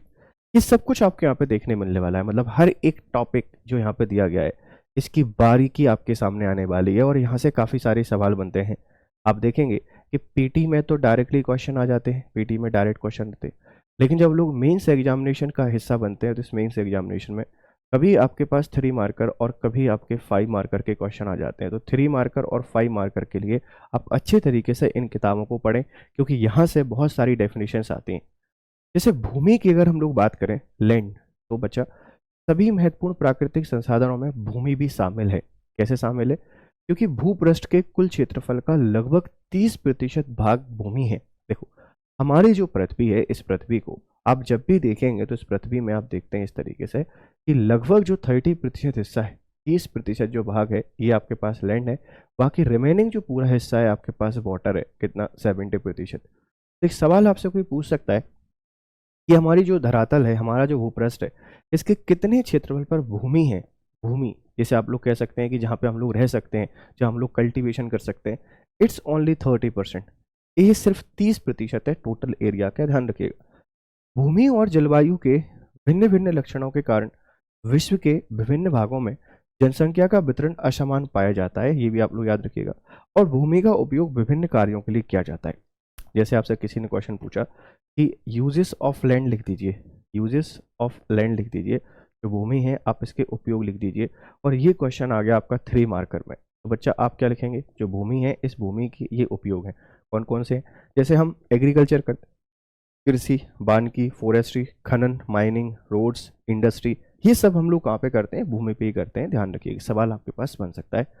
भूमि का उपयोग भौतिक कारकों के द्वारा निर्धारित किया जाता है, हम लोग किस तरीके से यूज करेंगे फिजिकल फैक्टर डिसाइड करते हैं। जैसे स्थलाकृति है ना, जैसे टोपोग्राफी, कि भैया कैसी टोपोग्राफी है, ये इंपॉर्टेंट है, किस तरीके की है। देखो, अगर मान लो कि प्लेन एरिया है तो हम एग्रीकल्चर कर सकते हैं, अगर हिली एरिया है तो हम टूरिज्म को बढ़ावा दे सकते हैं। फिर आपके पास होता है मृदा, मृदा भी इंपॉर्टेंट है, कैसी सॉइल है, मान लो एलुवियल सॉइल है तो वो क्रॉप्स करेंगे, यहाँ पे होती हैं। और इसी तरीके से अगर आपको यहाँ पर लेटेराइट सॉइल देखने को मिल गई है तो हम लोग फिर कमर्शियल क्रॉप की यहाँ पे खेती करेंगे। तो कोई भी जो लैंड है, कोई भी जो भूमि है, इसकी उपयोगिता फिजिकल फैक्टर से बहुत डिपेंड करती है। इसमें आ जाता है स्थलाकृति, इसमें आ जाता है मृदा, इसमें आती है जलवायु, क्लाइमेट, कैसा क्लाइमेट है, खनिज और जल की उपलब्धता, ये सारी चीज़ें यहाँ पर इस पर डिपेंड करती है इसकी यूटिलिटी। वर्तमान में कृषि और निर्माण संबंधी गतिविधियों के प्रसार के कारण निम्नीकरण है ना, भूस्खलन, मृदा अपरदन, मरुस्थलीकरण पर्यावरण के प्रमुख खतरा हो चुके हैं। तो आपसे कोई क्वेश्चन पूछ सकता है कि पर्यावरण के लिए प्रमुख खतरा कौन कौन से हैं, major threats to the environment कौन कौन से हैं, major threats to the environment कौन कौन से हैं, आप बता देंगे कि भाई expansion of agriculture and construction activities के कारण काफ़ी सारी चीज़ें हैं, जैसे लैंड डिग्रेडेशन, भूमि की वैल्यू कम होना, पहले इसकी उपयोगिता ज़्यादा थी, जंगल थे, बारिश होती रहती थी, फर्टाइल सॉइल थी, सब कुछ था, हमने माइनिंग उतना नहीं किया था, खनन उतना नहीं किया था। आजकल हमने पूरी धरती को ही खाली कर दिया है, तो इसके कारण बहुत सारी घटनाएं होती हैं। फिर जो अर्थक्वेक है, जो वॉल्केनो है, जो सुनामी है, वो भी इसी के कारण है। तो पर्यावरण के खतरे तो बढ़ ही रहे हैं और प्राकृतिक आपदाओं के खतरे भी बढ़ रहे हैं। रीज़न उसके पीछे यही है कि हमने जो ह्यूमन एक्टिविटीज़ को इतना ज़्यादा एक्सपेंड कर दिया है, इतना आगे पहुंचा दिया है जहां हमको नहीं पहुंचना चाहिए था, और अब हमारी जो धरातल है, इस धरातल पर हमको खतरा दिखाई दे रहा है। ठीक है भाई, चलिए। Conservation of land resources, one रोपण, भूमि उद्धार, रासायनिक कीटनाशक और उर्वरकों के नियमित उपयोग तथा अतिचारण पर रोक आदि भूमि संरक्षण के लिए प्रयोग सामान्य तरीके हो सकते हैं। कैसे हम लोग लैंड को कंजर्व कर सकते हैं? तो बच्चा सबसे इंपॉर्टेंट चीज़ है वन रोपण। देखो, अगर अपनी पृथ्वी को बचाना चाहते हो ना, तो हर किसी को वन रोपण करना चाहिए। वन रोपण, वन रोपण का मतलब होता है हमको फोरेस्टेशन को बढ़ावा देना पड़ेगा। जब तक हम फोरेस्टेशन को बढ़ावा नहीं देंगे तब तक हमारी पृथ्वी नहीं बच सकती है। ठीक है। भूमि उद्धार, भूमि उद्धार का बहुत सिंपल सा मतलब बेटा आपको यहाँ पर देखने को मिलता है कि लैंड रिक्लेमिनेशन, मतलब हम पृथ्वी को खुद से सही होने का समय दें। जो केमिकल्स होते हैं, इन केमिकल्स पे ban on, ban on, ban on, जो फर्टिलाइजर्स हैं, फर्टिलाइजर्स और जो पेस्टिसाइड हैं, इन सब पे हम लोग क्या करें, बैन लगा दें। और जो एनिमल ग्रेजिंग होती है, इस एनिमल ग्रेजिंग को भी अगर हम लोग यहाँ पे रोक देते हैं तो शायद हम अपनी धरातल को पुनः ऐसा हासिल कर सकते हैं जैसे ये पहले थी। तो इनके कारण हम अपने भू संसाधनों को बर्बाद होने से बचा सकते हैं। क्या आप जानते हैं, क्या आप जानते हैं, डू यू नो, विश्व की 90% जनसंख्या भूमि क्षेत्र के 30% भाग पर ही रहती है। 30-70% भूमि पर या तो विरल जनसंख्या है या वे निर्जन हो चुकी है। Can you believe it, can you believe it. देखो भाई, जो 90% पॉपुलेशन है ना, 90% जो पॉपुलेशन है, ये 90% पॉपुलेशन सिर्फ 30% भाग पर रहती है, सिर्फ 30% भाग। जो धरातल है ना, धरातल आपका कितना, 29%, इस 29% के 30% भाग पर पॉपुलेशन है। रिमेनिंग जो 70% है ना, रिमेनिंग 70%, इस रिमेनिंग 70% में आप देखो सिर्फ 10% आबादी है, यहाँ पर आबादी पाई नहीं जाती है। तो आपसे कोई पूछ सकता है कि हमारे धरातल का जो एरिया है उसके कितने प्रतिशत हिस्से पर, उसके कितने प्रतिशत भाग पर आबादी रहती है। आप सारे बच्चे बता देंगे 90% जो भाग है, इस 90% भाग पर, सॉरी 90% आबादी सिर्फ 30% हिस्से पर रहती है। ठीक है भाई, चलिए। मृदा, what is soil, what is soil. पृथ्वी के पृष्ठ पर दानेदार कणों की अवधारणा की पतली परत मृदा कहलाती है। The thin layer of granny substance covering the surface of the earth is called soil. Soil क्या कहलाती है, सबसे ऊपरी परत, आप ऐसे बता सकते हैं भाई, समझो। देखो, एक छोटी सी परिभाषा लिखी जाती है, top most most layer layer of earth और ऑफ अर्थ क्रस्ट, जो भूपर्पटी है, इस भूपर्पटी की जो सबसे ऊपरी परत होती है, सबसे ऊपरी परत, हम उसको सॉइल के नाम से जानते हैं, हम उसको मृदा के नाम से जानते हैं। सबसे ऊपरी परत, जब आप इंटीरियर ऑफ अर्थ को पढ़ते हैं ना बच्चा, हमने इंटीरियर ऑफ अर्थ पढ़ा हुआ है, और इस इंटीरियर ऑफ अर्थ में आपने कुछ इस तरीके से चीजें यहाँ पे देखी होंगी भाई, कि सबसे ऊपर क्रस्ट है, फिर मैग्मा है, सॉरी फिर मेंटल है, फिर कोर है। तो इसकी जो सबसे ऊपरी परत है ना, इसकी जो सबसे ऊपरी परत है, इस ऊपरी परत में यहाँ यहाँ जो दानेदार कण पाए जाते हैं, इन दानेदार कणों को आप लोग कहते हैं सॉइल के नाम से, आप इसको कहते हैं मृदा के नाम से। तो पृथ्वी के पृष्ठ पर दानेदार कणों की अवधारणा, पतली परत मृदा कहलाती है। मृदा का निर्माण है ना, चट्टानों से प्राप्त खनिजों, जैव पदार्थ, भूमि पर पाए जाने वाले खनिजों से होता है। मतलब मिट्टी क्या है, आप बताएंगे कि सॉइल इज, आप बताएंगे is a mixture of, is a mixture mixture mixture of rock material, rock material आ जाता है।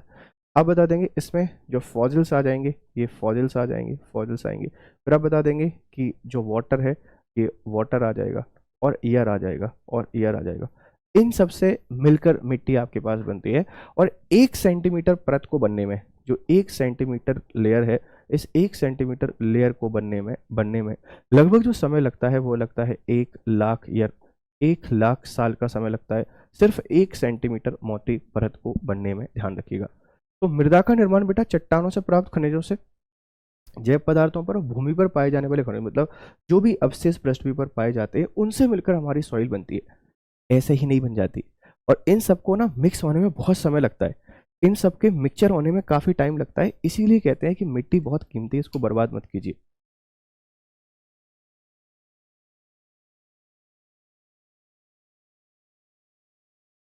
इसीलिए हमारी मृदा बहुत इंपॉर्टेंट है बेटा, हमें इसको बचा के रखना पड़ता है। ये अपक्षय की प्रक्रिया के माध्यम से बनती है। This happen through the process of the weathering. Weathering का मतलब बेटा क्या होता है, समझो।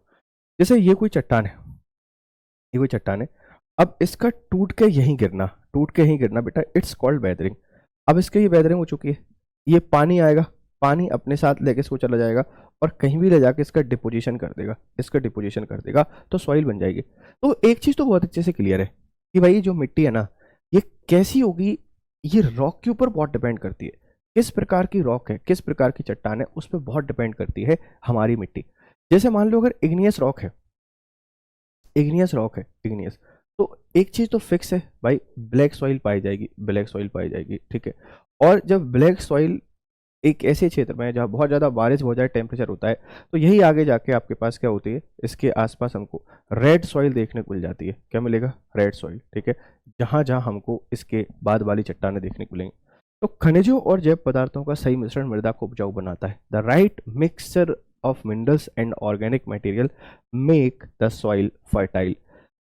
कितने खनिज हैं, कितने जैव पदार्थ हैं, ये मिट्टी को बेटा क्या बनाते हैं, उपजाऊ बनाते हैं। ध्यान रखिएगा। ये देखो एक मृदा परिच्छेदिका है, आपने देखा होगा, आपसे कोई पूछता है कि जो सॉइल प्रोफाइल है ये क्या होती है, बता दीजिए। तो बेटा सॉइल प्रोफाइल को आपने अक्सर ऐसे पढ़ा होगा कि ये हमारी मृदा परिच्छेदिका है, इसमें ये एक लेयर पाई जाती है, ये दूसरी लेयर पाई जाती है, ठीक है, ये तीसरी लेयर पाई जाती है, चौथी लेयर पाई जाती है, इस तरीके से। तो यहाँ पे थोड़ा और अच्छे तरीके से बता दिया है एनसीईआरटी। देखो सबसे नीचे जो मोटी चट्टान है ना, इन मोटी चट्टानों को हम लोग कहते हैं पेरेंट रॉक। मतलब ये वो है जहाँ मिट्टी को ये बेस देते हैं, ये मिट्टी को आधार देते हैं, पेरेंट रॉक। फिर अपक्षय चट्टानी पदार्थ, मतलब आपसे यहाँ पे कोई पूछ सकता है, ये ऐसे हैं जो वेदरिंग हो चुकी है इनकी, है ना, वेदरिंग मटेरियल आपको देखने को मिलेगा। फिर सेकंड नंबर पर आती है आपके पास बालू गाद किले के साथ उपमृदा, और ह्यूमस और वनस्पति के साथ ऊपरी मृदा, ठीक है। ये सबसे ऊपरी मृदा है। तो ये हो गया आपके पास ए, ये हो गया बी, ये हो गया सी, और ये हो गया डी। तो ए बी सी डी यहाँ पर लेयर आपको देखने को मिल जाती हैं, ठीक है। इस बात को आप लोग थोड़ा सा याद रखिएगा। क्वेश्चन बच्चे आपसे कोई पूछ लेता है कि जो ह्यूमस है इसकी उपस्थिति कहाँ होती है, सबसे ऊपरी परत में, और यही उपजाऊ है। इसके नीचे फिर हमको बालू गाद किले देखने को लगेगी, आप इसको बोलते हैं सॉइल, है ना, आप इसको बोलते हैं सॉइल, और ये है सब सॉइल। It's called soil. ये मृदा है, ये उपमृदा है, ठीक है। फिर आप जो बीच वाला नीचे वाली जगह है, आप इनको कह देते हैं कि भाई ये वो वाली जगह है जहाँ पर हमको फिर चट्टानी पदार्थ देखने को मिलेंगे और सबसे नीचे आपको पेरेंट्स रॉक देखने को मिल जाती है, ठीक है। अपक्षय क्या होता है? तापमान परिवर्तन, तुषार क्रिया, पौधों, प्राणियों और मनुष्य के क्रियाकलापों द्वारा अनवरित सेलों का टूटना क्षय होना कहलाता है। केवल 1 सेंटीमीटर मृदा बनने में सैकड़ों वर्ष लग जाते हैं। हमने भी डिस्कस किया था कि 1 सेंटीमीटर बनने में सैकड़ों लाख साल लगता है बच्चा। देखो, this is your soil profile. तो टॉप सॉइल, इसमें बेटा क्या रहेगा? ह्यूमस एंड वेजिटेशन रहेगा। या ह्यूमस होगा, यही आपके पास वेजिटेशन होगा। सब soil with sand, silt and clay. आपसे पूछेगा कि सब सॉइल में क्या पाया जाता है? सैंड पाई जाती है, सिल्ट पाई जाती है, क्ले पाई जाता है। Weathered rock material and parent rock, सबसे लास्ट में आपको पेरेंट रॉक देखने को मिलती है। आपसे कोई भी जब भी पूछेगा बच्चा सॉइल प्रोफाइल बना दीजिए, तो आप क्या करेंगे? इस सॉइल प्रोफाइल को कुछ इसी तरीके से, इस सॉइल प्रोफाइल को कुछ इसी तरीके से बना देंगे। आप इसका थोड़ा सा ख्याल रखिएगा, ठीक है। Do you know it's take 100 of years to make just 1 centimetre of soil, ठीक है। ग्लोसरी, वेदरिंग क्या होती है? The breaking up and decay of exposed. हमने वेदरिंग को आपको बता दिया है कि व्हाट इज वेदरिंग, ठीक है। तो आई होप कि आप कहानियों को समझ पा रहे होंगे बच्चे। इंपॉर्टेंट चीज़ें, बहुत इंपॉर्टेंट चीज़ें, आप इनका ख्याल रखिएगा। तो जो मृदा निर्माण के कारक हैं बेटा, इसमें 2 चीज़ें हैं। एक तो जनक सेल आप जिसको कहते हैं, या पेरेंट रॉक आप इसको कहते हैं, और जलवायु। देखिए, जब भी मिट्टी आपके पास बनती है ना, इस मिट्टी को बनाने के लिए 2 फैक्टर बहुत इंपॉर्टेंट हैं। जैसे पेरेंट रॉक एक कंसेप्ट है, जैसे आप लोग रॉक के नाम से कहते हैं। रॉक मतलब हम किस चट्टान के जो विखंडन है, या किस चट्टान के बेदरिंग से हमारा निर्माण हो रहा है। और दूसरा डिपेंड करता है कि हम किस क्लाइमेट में हैं, किस क्लाइमेट में है, मतलब कैसी जलवायु यहाँ पर पाई जाती है। तो आपसे कोई क्वेश्चन पूछ सकता है कि 2 मेजर फैक्टर कौन कौन से हैं जिनसे मिट्टी के निर्माण में इफेक्ट पड़ता है। फिर मृदा निर्माण में अन्य कारक भी होते हैं, जैसे स्थलाकृति, जैव पदार्थों की भूमिका, मृदा निर्माण के संगठन में लगा समय। मतलब इसके अलावा और भी चीजें होते हैं। स्थलाकृति भी इंपॉर्टेंट है। स्थलाकृति जैसे अगर प्लेन एरिया है तो अलग प्रकार की मिट्टी आपको देखने को मिलेगी। अगर माउंटेन है तो माउंटेन में अलग प्रकार की मिट्टी हमको देखने को मिल जाती है। और अगर प्लेट्यू है तो इस प्लेट्यू में अलग प्रकार की मिट्टी हमको देखने को मिलती है। तो इट्स डिपेंड ऑन स्थलाकृति, टोपोग्राफी कैसी है। जैव पदार्थों की भूमिका, जैसे हम इसको कह सकते हैं कि फॉसिल्स कैसे पाए जाते हैं, ये भी एक इंपॉर्टेंट है। इससे इसकी फर्टिलिटी पे डिपेंड करता है कि उपजाऊ होगी या नहीं होगी। और मृदा निर्माण में लगा समय, जैसा हम लोग जानते हैं कि 1 लाख ईयर के आसपास समय लगता है 1 सेंटीमीटर मोटी मृदा की परत बनने में। इस बात का आप लोग ख्याल रखिएगा। तो आपसे कोई पूछेगा कि ऐसे कौन से फैक्टर्स हैं, ऐसे कौन से कारक हैं जो मृदा निर्माण को प्रभावित करते हैं, आप बता देंगे कि ये मेन है। मेन आप बताएंगे कि भाई जो पेरेंट रॉक है, पैतृक चट्टान आप इसको कहते हैं, और क्लाइमेट, ये 2 मुख्य हैं। इसके अलावा बाकी सारे जितने भी हैं अन्य कारक हैं, पर जरूरी सब कुछ है। सबसे मिलकर ही हमारी जो मृदा है उसका निर्माण यहाँ पे होता है, ठीक है। तो भाई जो मृदा है, इस सॉइल को कौन कौन प्रभावित करता है? तो आप बताएंगे कि जलवायु, तापमान, वर्षा, अपक्षय, हुमस निर्माण की दर को प्रभावित करते हैं। समय मृदा परिच्छेदिका की मोटाई की निश्चितता करता है। अब देखो बच्चा, आपसे कोई पूछ सकता है कि जो टाइम है, ये टाइम किस चीज के लिए इंपॉर्टेंट है? आप बताएंगे कि जो सॉइल प्रोफाइल है, ये सॉइल प्रोफाइल कितनी डेंस होगी, ये डिपेंड करता है किसके ऊपर? टाइम के ऊपर। जो फॉर्मेशन का प्रोसेस है, ये किस पे डिपेंड करती है? क्लाइमेट, तापमान, वर्षा, इन पर। वनस्पति, प्राणीजात, सूक्ष्मजीव, ये ह्यूमस निर्माण को, फॉसिल आप इसको कहते हैं, ये इसको प्रभावित करते हैं। उच्चावत, तुंगता और ढाल संचय को निर्धारित करते हैं कि कितनी मोटी यहाँ पर पाई जाएगी। जनक सेल है, रंग, गठन, रासायनिक गुणधर्म, खनिज, मात्रा। कितना बढ़िया टॉपिक है, एक छोटी सी जगह पे कितना कुछ बता दिया है कि मिट्टी को प्रभावित करने वाले कारक तो हमको सिखाई दिए कि ये प्रभावित करते हैं। लेकिन आपसे कोई पूछे भैया ह्यूमस को कौन प्रभावित करेगा? ह्यूमस को प्रभावित करेंगे वनस्पति, जीव जंतु और उनके अवशेष। आपसे कोई पूछ सकेगा कि फिजिकल, केमिकल, बायोलॉजिकल जो फीचर, गुण हैं, कैरेक्टरिस्टिक्स हैं सॉइल के, कौन प्रभावित करता है? आप बताएंगे पेरेंट रॉक। इनको बनने के जो प्रोसेस है कि मिट्टी बनेगी, इसको कौन प्रभावित करेगा? आप बताएंगे क्लाइमेट, टेम्परेचर, रेनफॉल। और जो सॉइल प्रोफाइल है, इसको कौन प्रभावित करता है? आप बताएंगे कि जो टाइम है, ये सारी चीजें हैं कि भाई अगर आपसे कोई पूछेगा कि ह्यूमस किससे अफेक्ट होता है, फ्लोरा, फोना एंड माइक्रो ऑर्गेनिज्म ये बनाते हैं। पेरेंट रॉक क्या करती हैं ये बताती हैं, determines colour, texture, chemical properties, minerals content, ठीक है, सारी चीजें। Relief, altitude and slope determine the accumulation of soil. तो ये बहुत सारी चीजें हैं जो हमारी सॉइल को प्रभावित करती हैं। आई होप आप लोग यहाँ पर समझ गए होंगे। मृदा निम्नीकरण और संरक्षण उपाय, देखो बेटा, निम्नीकरण का मतलब होता है डिग्रेडेशन, और डिग्रेडेशन का मतलब होता है कि हम इसकी जो फर्टिलिटी पावर है, इस फर्टिलिटी है ना, फर्टिलिटी पावर को क्या कर रहे हैं, दिनों दिन खराब करते जा रहे हैं, खराब करते जा रहे हैं। आप इसको कहते हैं निम्नीकरण। संरक्षण मतलब कैसे हम इसका कंजर्वेशन कर सकते हैं। तो मृदा अपरदन और क्षीणता मृदा संसाधन के दो मुख्य खतरे हैं। अब देखो अपरदन में क्या होता है, अपरदन मतलब आपके पास बहना, मिट्टी का एक जगह से उठकर दूसरी जगह चले जाना, ये मृदा अपरदन क्या रहता है। क्षीणता मतलब देखो हम क्या करते हैं, मतलब एक्सीड, ठीक है, एक्सीड हमने इरिगेशन कर दिया, फिर हम फर्टिलाइजर्स, पेस्टिसाइड्स, इनका अधिक मात्रा में यूज करते हैं, तो इससे इसकी गुणवत्ता क्या होती है, धीरे धीरे खराब हो जाती है। क्या फैक्टर है, तो वन उन्मूलन, जो डिफोरेस्टेशन है, डिफोरेस्टेशन ये एक बहुत बड़ा कारण है। अतिचारण, ओवर एनिमल ग्रेजिंग, रासायनिक उर्वरक, जो केमिकल फर्टिलाइजर्स होते हैं इनका यूज, कीटनाशक, जो पेस्टिसाइड होते हैं, और अत्यधिक उपयोग की जाने वाली वर्षा दोहन, भूस्खलन और बाढ़। तो कोई कारण पूछ सकता है कि मृदा अपरदन किससे होता है या मृदा निम्नीकरण किससे होता है, तो आप बताएंगे factor which lead to soil degradation are deforestation, over grazing, over use of chemical fertilizers और pesticides, rain wash and landslide floods. ये बहुत कारक हैं जिससे हमारी मिट्टी की गुणवत्ता खराब यहाँ पर हुई है। मृदा संरक्षण की कुछ विधियां हैं, कुछ विधियां हैं, जैसे मल्चिंग करना, पौधों के बीच में अनावृत भूमि जैव पदार्थ जैसे प्रवाल से ढक दी जाती थी, वो ये हमने क्या कर दी, यहाँ पर मल्चिंग कर दी। इससे मृदा की आर्द्रता रुकी रहती है। To help to retain soil moisture, जैसे खाली जगह है हमने इसको क्या किया है, कवर कर दिया है, ढक दिया है, जिससे क्या हो, मृदा की नमी आपके पास बनी रहे। तो सबसे पहला तरीका क्या है कि मल्च बनाना, मल्चिंग बनाना। जैसे आपने कभी देखा होगा ना, आपके घर में भी दादाजी लोग इस तरीके से खेती करते होंगे कि जो खाली जगह है उसमें मिट्टी को पलट देते हैं, मिट्टी को ऐसा कर देते हैं जैसे उसकी नमी बनी रहे, है ना। तो क्यारी बनाना उसको बोला जाता है, लेकिन हम यहाँ पे क्या बोल रहे हैं, उसको मल्च बनाना बोल रहे हैं, मल्चिंग। मतलब खाली जगह हम लोग क्या कर रहे हैं कि पौधों के बीच की अनावृत भूमि जैव पदार्थों जैसे प्रवाल से ढक दी जाती है और इससे मृदा की आर्द्रता रुकी रहती है। वेदिका फार्मिंग, टेरेस फार्मिंग, तीव्र डालों पर बनाए जाते हैं ताकि सपाट सतह पे फसल उगाने के लिए उपलब्ध हो जाए। देखो ये वेदिका फार्मिंग बना दी, ये इस तरीके से आपको दिखाई दे रही है। अगर ये नहीं बनाएंगे ना तो बच्चे देखो, हमने ये वेदिका बना दी, ये एक तरीके से बाउंड्री बना दी। अगर ये नहीं बनाएंगे ना तो ये पूरा पानी नीचे चला जाएगा, मिट्टी भी नीचे चली जाएगी, यहाँ पर नहीं हो पाएगा। जनरली इंडिया में ना जो चाय बागान होते हैं, जो टी की खेती होती है ना बेटा, ये इसी में होती है। चाय की खेती हम लोग किस पे करते हैं, टेरेस फार्मिंग पे ही करते हैं। तो फसल उगाने के लिए उपलब्ध हो जाते हैं, इससे पृष्ठीय प्रभाव और मृदा अपरदन कम हो जाता है, पानी भी कम बह के जाता है, और जो सॉइल इरोजन है ये भी आपके पास रुक जाता है। तो सबसे पहले हमने कर दिया मल्चिंग। दूसरे नंबर पर जाता है टेरेस फार्मिंग, फिर आ जाता है समुच्च रेखीय जुताई, काउंटर प्लाविंग, है ना। काउंटर प्लाइंग आपको करना चाहिए, ये काउंटर प्लाविंग आपको दिखाई दे रहा होगा।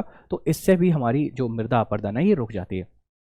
समुच्च रेखीय रोधिकाएं, काउंटर बैरियर्स, ये हमने काउंटर बैरियर्स यहाँ पे बना दिए हैं, तो इससे भी हमारी क्या होता है, मृदा अपरदन रुक जाती है।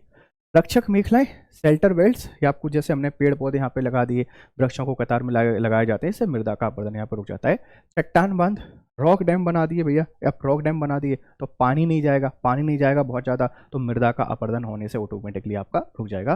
बीज की फसल उगाना, वर्षा दोहन से मृदा को सुरक्षित रखने के लिए अलग अलग समय पर विभिन्न फसलें एकांतर कतारों में उगाई जाती हैं। जैसे कुछ अलग अलग फसलें यहाँ पे लगाती हैं, सोयाबीन लगा दी, फिर छोटी फसल लगा दी, फिर बड़ी फसल लगा दी, जैसे मक्का, सोयाबीन, ऊट। इससे क्या है ना बेटा, इससे बहुत सारी फसलों का खराब होने से बच जाती है। भूस्खलन एक घटना होती है जिसमें बहुत सारी मलबा ढाल गिरने से नीचे आ जाती है, भूकंप, बाढ़, ज्वालामुखी के कारण हमको देखने को मिल जाता है क्या, लैंड स्लाइड। ठीक है भाई, जल, वाटर। वाटर जल एक महत्वपूर्ण नवीनकरणीय प्राकृतिक संसाधन है। Water is a vital renewable natural resources है। भूपृष्ठ का 3/4 भाग जल से ढका हुआ है, इसलिए जल ग्रह कहना उपयुक्त होगा। हमारी पृथ्वी का लगभग 71% जो भाग है, 71% भाग बेटा किससे कवर है, पानी से। तो हम कह सकते हैं कि ये एकमात्र वाटर प्लेनेट है। लगभग 3.5 अरब वर्ष पहले जीवन आदि महासागरों में ही प्रारंभ हुआ था। जो लाइफ की शुरुआत हुई थी वो 3.5 अरब पहले सबसे पहले हमारे ओशन में ही शुरू हुई थी, याद रखना। महासागरों का जल लवणीय है, ये कैसा होता है, सेलाइन वाटर है, और मानवीय उपभोग के लिए उपयुक्त नहीं है। अलवणीय जल केवल 2.7% है। हमारे यहाँ पे जितना भी है ना, जितना है, इसका 9.3% कैसा है, सेलाइन। 2.7% बेटा आपके पास कैसा है, ये आपको देखने को मिल रहा है फ्रेश वाटर, या आप इसको कह सकते हैं कि हमारे उपयोग का पानी। तो एक सवाल बनेगा कि जल कैसा है, प्राकृतिक संसाधन है, बिल्कुल है, रिन्यूएबल है, हाँ है, बिल्कुल है, क्योंकि वेपराइजेशन होता है, कंडेंसेशन होता है, बारिश होती है, होती रहती है, प्रक्रिया निरंतर चलती रहती है, तो खत्म नहीं हो सकता। तो जीवन की शुरुआत कहाँ पर हुई थी? महासागरों में। सबसे पहले ग्रीन ब्लू एल्गी आया, फिर ऐसे जीव आए जो पानी में सर्वाइव कर सकते थे, फिर ऐसे जीव आए जो वाटर और लैंड पर रह सकते थे। तो धीरे धीरे पूरा लाइफ साइकिल आपका यहाँ पे डेवलप हुआ, इस बात का ख्याल रखिएगा। कितने परसेंट खारा है, कितने परसेंट फ्रॉस्ट से आपको पता चली गया। लगभग 70% भाग बर्फ की चादरों और हिमानी के में अंटार्कटिका, ग्रीनलैंड और पर्वतीय प्रदेशों में पाया जाता है। केवल 1% अलवणीय जल उपलब्ध है और वह मानव उपभोग के लिए उपयुक्त है। समझो बेटा कि जो भी हमारे पास पानी है उसका सिर्फ 1% ऐसा पानी है जिसको हम लोग उपयोग कर पा रहे हैं। यह भौमजल, नदियों, झीलों, भूपृष्ठीय जल के रूप में तथा वायुमंडल में जल के रूप में आपके पास पाया जाता है। ठीक है। विशेष, पृथ्वी पर जल ना बढ़ा जा सकता और ना ही घटाया जा सकता। इसकी कुल मात्रा स्थिर रहती है, इसकी प्रचुरता में विविधता वृद्धि होती रहती है, क्योंकि कोई मतलब नहीं है इसको। जल चक्र आपसे कोई पूछा जा सकता है कि जल चक्र क्या होता है? पानी का फॉर्म में बदलते रहना। जैसे ये तालाब है, तालाब, ये बाष्प बन गया, ये बादल से टकराया, ये बारिश हुई, फिर तालाब में गया। आप इसको बोलते हैं क्या? जल चक्र या वाटर साइकिल आप इसको कह देते हैं। जल उपलब्धता की समस्याएं। अधिकांश अफ्रीका, पश्चिमी एशिया, दक्षिण एशिया, पश्चिमी समुद्राज अमेरिका के भाग, उत्तर पश्चिम मेक्सिको, दक्षिण अमेरिका के भाग और संपूर्ण ऑस्ट्रेलिया के अलवणीय जल की आपूर्ति कमी का सामना कर रहे हैं। बहुत सारी दिक्कतें आपको देखने को मिल रही हैं। हम इनका संरक्षण कैसे कर सकते हैं? देखो, आंशिक रूप से शोधित बाहित मल, अशोधित या आंशिक रूप से शोधित बाहित मल, कृषि रसायनों का विसर्जन, जल निकायों में औद्योगिक बहिस्राव जल के प्रमुख संदूषण हैं।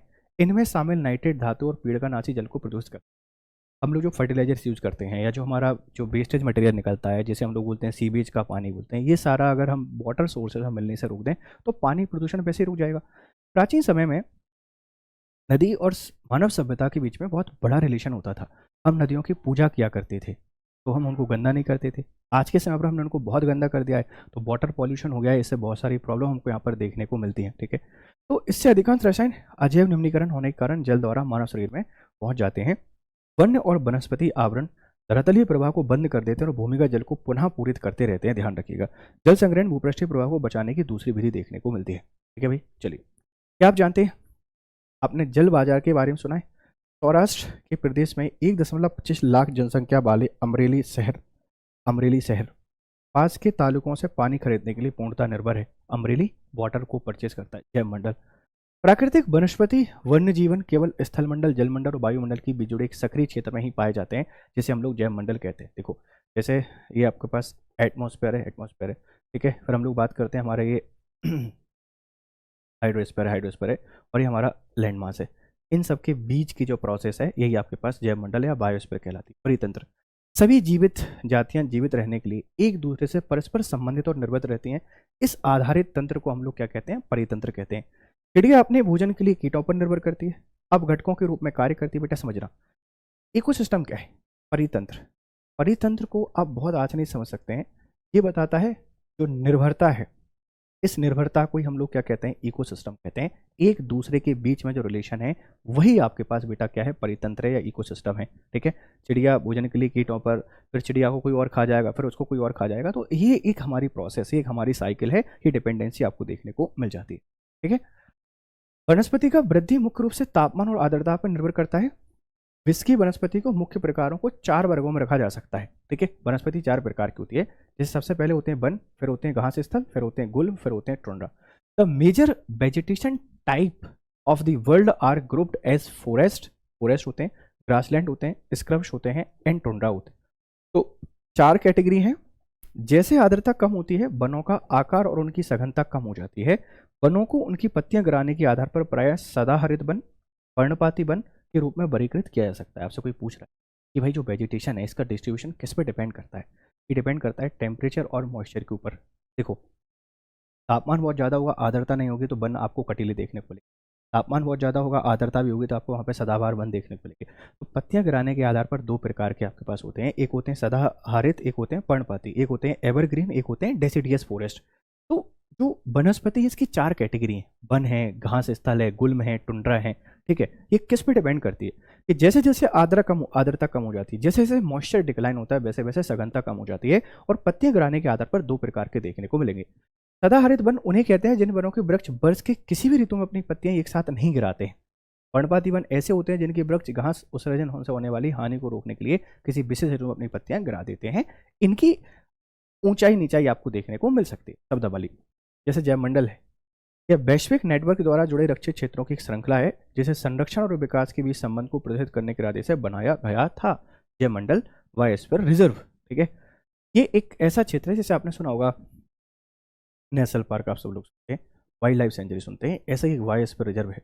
ये क्या है बेटा, ये मैब मैन एंड इन जो आपके पास बायोस्फीयर रिजर्व एक प्रोग्राम है, और इस प्रोग्राम के अंतर्गत बनाया गया कि हमको एक ऐसे क्षेत्र बनाना है जहाँ पे हम लोग पूरा इकोसिस्टम को डेवलप कर सकते हैं। प्राकृतिक वनस्पति वन्य जीव का संरक्षण। जलवायु में परिवर्तन और मानव हस्तक्षेप के कारण पौधों और जंतुओं के प्राकृतिक आवास नष्ट हो रहे हैं, ध्यान रखना। बहुत सी जातियां असुरक्षित तथा संकटपूर्ण है। बहुत सिंपल सी कहानी है कि बहुत सारी जातियां, बहुत सारी प्रजाति पेड़ों की, जीव जंतुओं की, ये विलुप्त हो रही हैं, हमें इनका संरक्षण करना पड़ेगा। सिर्फ यही कहना चाह रहे हैं हम लोग यहाँ पे, ठीक है। देखो, शिकार एक बहुत बड़ी रीजन है, शिकार से बहुत सारी संख्या आपके पास चली गई है, बहुत सारी प्रजातियां इसी कारण आपके पास यहाँ पर कोई खत्म हुई है। दूसरा है पशु की खाल, चमड़ा, नाखून, दांत, पंखों के साथ साथ सींगों के एकत्रीकरण करना, इनसे व्यापार करते रहते हैं, पैसा कमाते रहते हैं। राष्ट्रीय उद्यान, वन्यजीव अभयारण्य, जैव मंडल निश्चय हमारी प्राकृतिक वनस्पति और वन्यजीवों को सुरक्षित करने के लिए बनाए गए हैं, ध्यान रखना भाई, ठीक है। न्यूनीकरण क्रियाविधि, वैज्ञानिक प्रविधियों के विकास से हमें समझने की शक्ति मिली है कि भूस्खलन उत्पन्न होने के कौन कौन से कारक हैं, उसका प्रबंधन कैसे करना है। भूस्खलन रोकने की कुछ प्रविधियां निम्नलिखित हैं।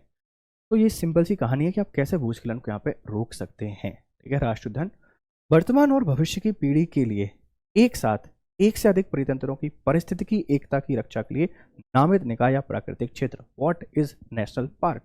A natural area designated to protect the ecological integrity of one or more ecosystem for the present and the future generation। ये होता है नेशनल पार्क। आप बता सकते हैं जैसे फ्लोरा एंड फोना, ध्यान रखना, फ्लोरा प्लस फोना दोनों का यहाँ पे हम लोग क्या करते हैं, कंजर्वेशन करते हैं, दोनों का संरक्षण करते हैं, नेशनल पार्क कहलाता है। अपने घर की छत पर वर्षा जल को एकत्र करके इस जल का संग्रहण करना एवं विभिन्न उत्पादक उपयोग में लाना वर्षा जल संग्रहण कहलाता है। औसतन 2 घंटे की वर्षा का एक दौर 8000 लीटर जल बचाने के लिए काफी है, ध्यान रखना। आपसे कोई पूछ सकता है कि rain water harvesting. Rain water harvesting एक प्रोसेस है जिसके द्वारा हम लोग घरों पे भी जल को क्या कर सकते हैं, बता सकते हैं। भारतीय उपमहाद्वीप में जिन पशुओं का उपचार डिक्लोफेनेक, एस्पिरिन अथवा इबुप्रोफेन जैसे पीड़ानाशी से किया जाता है, उनके अपमारजनक उपरांत गिद्ध किडनी खराब हो जाते थे, इसलिए हमने इसको क्या किया है, बैन किया है। तो याद रखना, डिक्लोफेनेक या एस्पिरिन या इबुप्रोफेन, इनको हम लोग जब पशुओं को देते हैं और पशुओं को जब गिद्ध खाते थे तो उनकी यहाँ पर डेथ हो जाती है, इसलिए उनको यहाँ पर बैन कर दिया है। CITES, the convention on international trade in endangered species of wild fauna and flora, ये एक समझौता है, अंतर्राष्ट्रीय समझौता है। आप पूछ रहे हैं सिटीज क्या है, सिटीज का फुल फॉर्म है the convention on international trade in endangered species of wild fauna and flora. इसको बचाने के लिए एक संरक्षण है। अब है खनिज और विद्युत संसाधन, मिनरल्स एंड पावर रिसोर्सेज। खनिज क्या होता है इसको देखेंगे, इनके प्रकार, माइनिंग क्या होती है, खनिजों का वितरण, इनका संरक्षण, शक्ति संसाधन और ऊर्जा स्रोत और प्रकार। देखो भाई, तो खनिज में इतनी सारी चीजें हमको यहाँ पर देखना है। प्राकृतिक रूप से प्राप्त होने वाला पदार्थ जिसके निश्चित रासायनिक संगठन हो, a naturally occurring substance that has definite chemical composition, प्रकृति में मिलता है और उसकी एक रासायनिक संरचना होती है। आप कह सकते हैं कि मिक्सचर होता है ये काफी सारी चीजों का। आप उसको मिनरल कह सकते हैं, आप उसको यहाँ पर खनिज कह सकते हैं, ध्यान रखिएगा। खनिज की विशेषताएं बिना किसी मानवीय हस्तक्षेप के प्राकृतिक प्रक्रियाओं द्वारा निर्मित होते हैं। They are created by natural process without any interference, any human interference. ये चट्टानों में पाए जाते हैं। It is found in rocks, विश्व में विविध प्रकार की चट्टानें पाई जाती हैं, इस कारण से खनिजों में विविधता पाई जाती है। इस विविधता में भौतिक गुण जैसे रंग, घनत्व, कठोरता, आपसे पूछेगा कलर, डेंसिटी एंड सॉलिडिटी किसका रीजन है, हार्डनेस आप बताएंगे फिजिकल गुण है। रासायनिक गुणों के आधार पर आती है, ध्यान रखना, भौतिक और रासायनिक गुणों के आधार पर आपको देखने को मिल जाती है। अब खनिज दो प्रकार के होते हैं, एक होते हैं मेटेलिक, एक होते हैं नॉन मेटेलिक। मेटेलिक में एक होते हैं आपके पास आयरनिक, ठीक है, फेरियस, जिनमें आपको आयरन देखने को मिलेगा, एक होते हैं नॉन फेरियस जिसमें आपको लोहा देखने को नहीं मिलेगा, और आधात्मिक में तो काफी सारी चीजें आ जाती हैं। तो हमको यहाँ से सिर्फ इतना ही सीखना है कि खनिज के प्रकार कितने होते हैं। अब बताएंगे मिनरल्स क्या होता है। मिनरल एक कंपोजिशन है बहुत सारे पदार्थों का, और ये विभिन्न विभिन्न प्रकार के हो सकते हैं इनकी उपलब्धता के आधार पर। दो प्रकार के होते हैं, धात्विक और अधात्विक, मेटेलिक और नॉन मेटेलिक। मेटेलिक की भी दो कैटेगरी होती हैं, फेरियस जिसमें फेरस पाया जाता है, आयरन पाया जाता है, एक होते हैं नॉन फेरियस जिसमें अलोह आप इनको कहते हैं, लोहा जिनमें नहीं पाया जाता है। ठीक है भाई, चलिए। धात्विक खनिज ऐसे खनिज जिनमें धातु पाई जाती है, मेटल पाया जाता है, जैसे आप देखेंगे आयरन क्या है, मेटल है। जैसे गोल्ड क्या है, मेटल है। जैसे सिल्वर है, मतलब हम इनको गर्म कर सकते हैं, मेल्ट कर सकते हैं, इनके आकार को बदल सकते हैं। धातु ऊष्मा और विद्युत की सुचालक होती है, इनमें चमक होती है, that conduct heat and electricity. ये ऊष्मा और इलेक्ट्रिसिटी को कंडक्ट करते हैं, और एंड हैव कैरेक्टरिस्टिक लस्टर और साइन, ये चमकते रहते हैं। लोहेस्क, मैग्नीज, बॉक्साइट आदि, ये सब क्या है बेटा आपके पास धात्विक खनिज है। धात्विक खनिज के दो प्रकार होते हैं, एक होता है लौह, एक होता है अलोह, जिनमें पाया जाता है आयरन। लौह खनिज ऐसे खनिज जिनमें लोह तत्व पाया जाता है, लोहा, अयस्क, मैग्नीज और क्रोमाइट।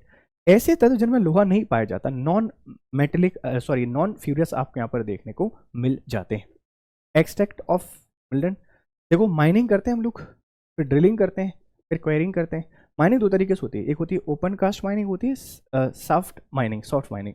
खनिजों का निष्कर्षण, खनन, प्रबोधन, आखनन, प्रवृत्त और कूपिकी खनन, ये दो प्रकार हैं।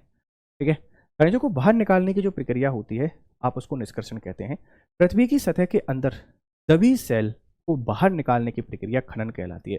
The process of taking out minerals from rocks word under the earth surface is called mining. Mining क्या होता है आप लोग बता देंगे, होती है ओपन कास्ट माइनिंग, होती है सॉफ्ट माइनिंग, एक होती है विवृत खनन, एक होती है कूपकी खनन। मतलब एक होता है खुली खान, एक होती है बंद खान। कूपकी मतलब कुएं जैसी बंद हो, और विवृत मतलब ओपन खान, खुली खान। ठीक है, याद रखना। खनिज जो कम गहराई में स्थिर है, पृष्ठीय स्तर को हटाकर निकाले जाते हैं, विवृत खान कहलाते हैं। और कूपक गहन भेदन पर कूपक होते हैं। कूपकी खान सॉफ्ट माइनिंग, अधिक गहराई में स्थित खनिजों को निकालना आपके पास क्या कहलाता है, कूपकी खान कहलाता है। प्रभेदन, पेट्रोलियम और प्राकृतिक गैस धरातल के बहुत नीचे पाए जाते हैं, उन्हें बाहर निकालने के लिए हमको कूपों की खुदाई की जाती है, इसे प्रवर्धन कहते हैं, ड्रिलिंग कहते हैं। आखनन, सतह के निकट स्थित खनिजों को जिस प्रक्रिया द्वारा आसानी से खोदकर निकाला जाता है उसे आखनन कहते हैं। ठीक है, याद रखिएगा। सेल, खनिज अवयव के अनिश्चित संगठन वाले एक या एक से अधिक खनिजों का एक समूहन है सेल। सेल जिनसे खनिजों का आखनन किया जाता है अयस्क कहे जाते हैं। यद्यपि 2800 से अधिक खनिजों की पहचान की गई है, जिसमें से केवल लगभग 100 अयस्क खनिज समझे जाते हैं। काम की जान, खनिजों का वितरण सेलों में भिन्नता के आधार पर हो सकता है। ठीक है, आपसे कोई पूछ सकता है, जैसे आग्नेय एवं आकार्यंत्रित सेल, इग्नियस एंड मेटामॉर्फिक अपसादी सेल, इनसे हमको क्या मिलेगा बेटा, धात्विक खनिज मिलते हैं। धात्विक खनिज इनसे क्या मिलते हैं, अधात्विक खनिज मिलते हैं। जैसे धात्विक खनिज उत्तरी स्वीडन लोहेस्क, ओंटारियो कनाडा में तांबा व निकल, दक्षिण अमेरिका में लोहा क्रोमाइट। आधात्विक खनिज कॉकेकस फ्रांस में हमें मिलेगा चूना पत्थर, जॉर्जिया यूक्रेन में हमको मिलेगा मैंगनीज, और अल्जीरिया में हमको मिलेगा यहाँ पर क्या, फॉस्फोट व पेट्रोलियम। 3+ भारत में लोहा भंडार ज़्यादा है, ये सब इसका 50% अधिक टिन का उत्पादन करता है। टिन चीन, मलेशिया, इंडोनेशिया। चीन सीसा, एंटीमनी, टंगस्टन के उत्पादन पहले नंबर पर आता है। एशिया मैग्नीज, बॉक्साइट, निकल, जस्ता सब निकलते हैं। ठीक है, ये यूरोप में बहुत सारे मिनरल्स हैं, हम जब इनको पढ़ेंगे डिटेल में मिनरल्स वर्ल्ड मैपिंग में तो आपको बहुत अच्छे से बता देंगे। जैसे यहाँ से क्वेश्चन पूछ सकता है कि तांबा यूरोप में क्या मिलता है, तांबा, सीसा, जस्ता, मैग्नीज, निकल। लोहे अयस्क मिलता है रूस, यूक्रेन, स्वीडन, फ्रांस में। स्विट्जरलैंड में कोई खनिज नहीं है। ठीक है, ग्रेट लेक के उत्तर में कानाडिया सील्ड प्रदेश है, यहाँ पर लोहे अयस्क, निकल, सोना, यूरेनियम, तांबा मिलेगा। आपलेशन प्रदेश में कोयला मिल जाएगा। पश्चिमी कार्डिला में तांबा, सीसा, जस्ता, सोना, चांदी मिल जाते हैं। ठीक है, ये नॉर्थ अमेरिका की थोड़ी सी कहानी यहाँ पे बता दी। दक्षिण अमेरिका में सोना, चांदी, जस्ता, क्रोमियम, मैग्नीज, बॉक्साइट, अब्रक सब कुछ आपको देखने को मिलता है। ठीक है, जैसे खनिज तेल है वेनेजुएला, अर्जेंटीना में। ब्राजील में उच्च कोटिकल होयस्क, ब्राजील व बोलिविया में टिन आपको मिल जाएगा। ठीक है, ये सारे वो हैं मिनरल्स कहाँ पर कौन से पाए जा रहे हैं, आप इसको थोड़ा सा ध्यान रखिएगा। भारत में ये सारा डेटा अपडेट करना पड़ेगा, पुराना डेटा है तो हम इसको अपडेट कर लेंगे। खनिजों का उपयोग उद्योग में, कंप्यूटर में, एल्यूमिनियम में, हर जगह हम लोग उनका उपयोग यहाँ पर कर रहे हैं। खनिजों का संरक्षण कैसे कर सकते हैं, एक तो है आपके पास अनवीनीकरण संसाधन, एक होता है पुनर्चक्रण के द्वारा, दो तरीके से संरक्षण कर सकते हैं। ठीक है, शक्ति संसाधन, शक्ति अथवा ऊर्जा हमारे जीवन में बहुत महत्वपूर्ण भूमिका निभाते हैं।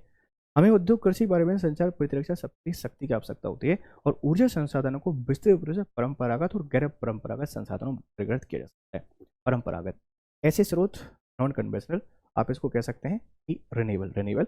एक होते हैं कन्वेंशनल, जिसे आप लोग कहते हैं कैसे, नॉन रिन्यूएबल है ना, नॉन रिन्यूएबल ध्यान रखिएगा। तो बस यही पूछा जाएगा कि पवन ऊर्जा कौन सी है, सौर ऊर्जा।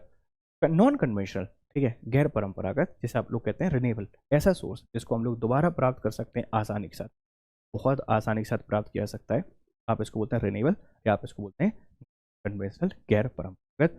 ये एग्जाम्पल प्लीज आप लोग देख लीजिएगा बच्चा, यहाँ से पीटी में क्वेश्चन बन जाता है। जैसे आपसे किसी ने पूछा कि संसाधन क्या होते हैं, पावर रिसोर्सेज क्या है, आप पावर रिसोर्सेज और इनको फिर एक्सप्लेन कीजिए। तो देखो ये एक 5 नंबर का क्वेश्चन हो गया, ये एक 5 नंबर का हो गया, साथ में लिख के आ जाओगे 11 नंबर का क्वेश्चन आप पे बन जाता है, ठीक है। तो लंबे समय से सामान्य उपयोग में लाए जा रहे हैं परंपरागत केला, जैसे कोयला और पेट्रोलियम, है ना, जीवाश्म ईंधन, फॉसिल, पौधों जानवरों के अवशेष से लाखों वर्षों तक के अंदर दबे रहे, ताप और दाब के प्रभाव से जीवाश्म में परिवर्तन हुए, कोयला, पेट्रोलियम, प्राकृतिक गैस आपको देख, कोयला है, जीवाश्म ईंधन है, घरेलू ईंधन, लोहा, इस्पात उद्योग, वाष्प इंजन, हर जगह आप इसका यहाँ पर यूज कर रहे हैं, लाखों साल पहले आपके पास बना हुआ है, ध्यान रखिएगा इस चीज, ठीक है भाई। पेट्रोलियम जीवाश्म ईंधन है, सेलों की परतों के मध्य में पाया जाता है, और ठीक है, पेट्रोलियम शब्द लैटिन के शब्द पेट्रो अर्थ, सेल, ओलियम अर्थ तेल से लिया गया है, इसलिए पेट्रोलियम का सेल तेल होता है, ठीक है भाई। संपीड़ित प्राकृतिक गैस सीएनजी एक प्रचलित पर्यावरण हितैषी ऑटोमोबाइल ईंधन है, क्योंकि यह पेट्रोलियम और जीडीपी में कम प्रदूषण है, प्राकृतिक, ठीक है। बांध जल विद्युत हाइड्रो हाइडल पावर, चलिए तो हम लोग इसमें देखते हैं कि कुछ जो चीज़ें हमें मिल रही हैं, क्या ये हमारे सब लाभ के लिए हैं क्या। देखो जैसे खनिज तेल है, खनिज तेल से लाभ क्या है कि आसानी से परिवहन कर सकते हैं टैंकर के माध्यम से, और पेट्रो रसायन उद्योग का ये आधार है जो खनिज तेल है, राइट। उसी तरीके से इसकी हानि क्या है कि अधिक प्लावन एवं गैस रिसाव के कारण ऑक्सीजन का अपक्षय होता है, निर्मुक्त प्रदूषक कारण अम्ल वर्षा और नए ईंधन का अन्वेषण आसान नहीं है।